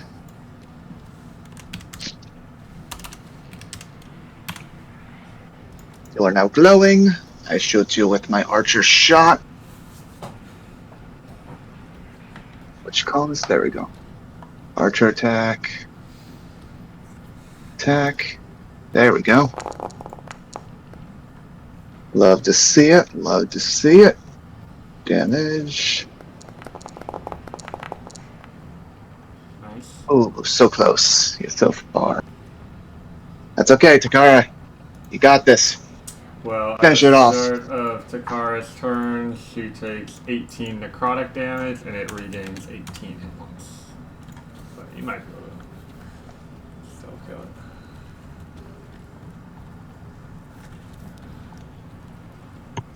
Do I have advantage now? No, you're still restrained. You can try to break out of the restraint, but that'll cost your action. No, thank you. Straight roll. Okay. Tacky tacky.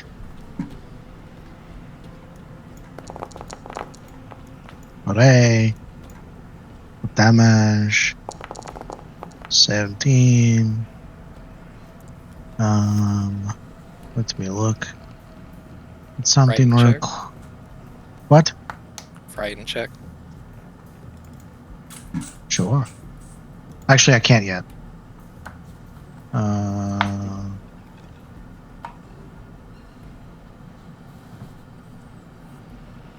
cannot. But hold on, we're not done. Another attack.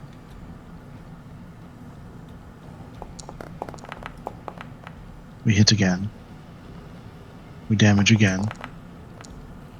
Woo! How do you want to do this?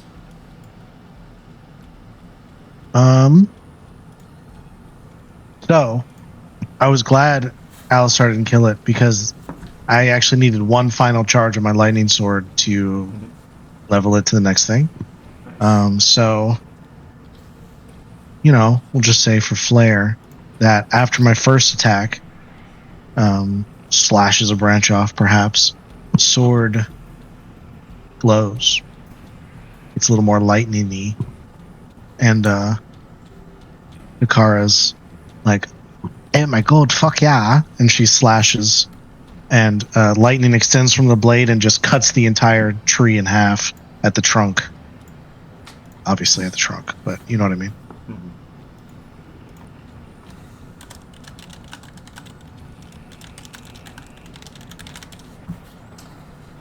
It's fucking late. We're going Yeah. to bed. And with the trees defeated, you're able Tired. to carry on your journey and eventually make it to the village, where we will pick up next time. Sorry Whoop. for Whoop whoop. doing that, but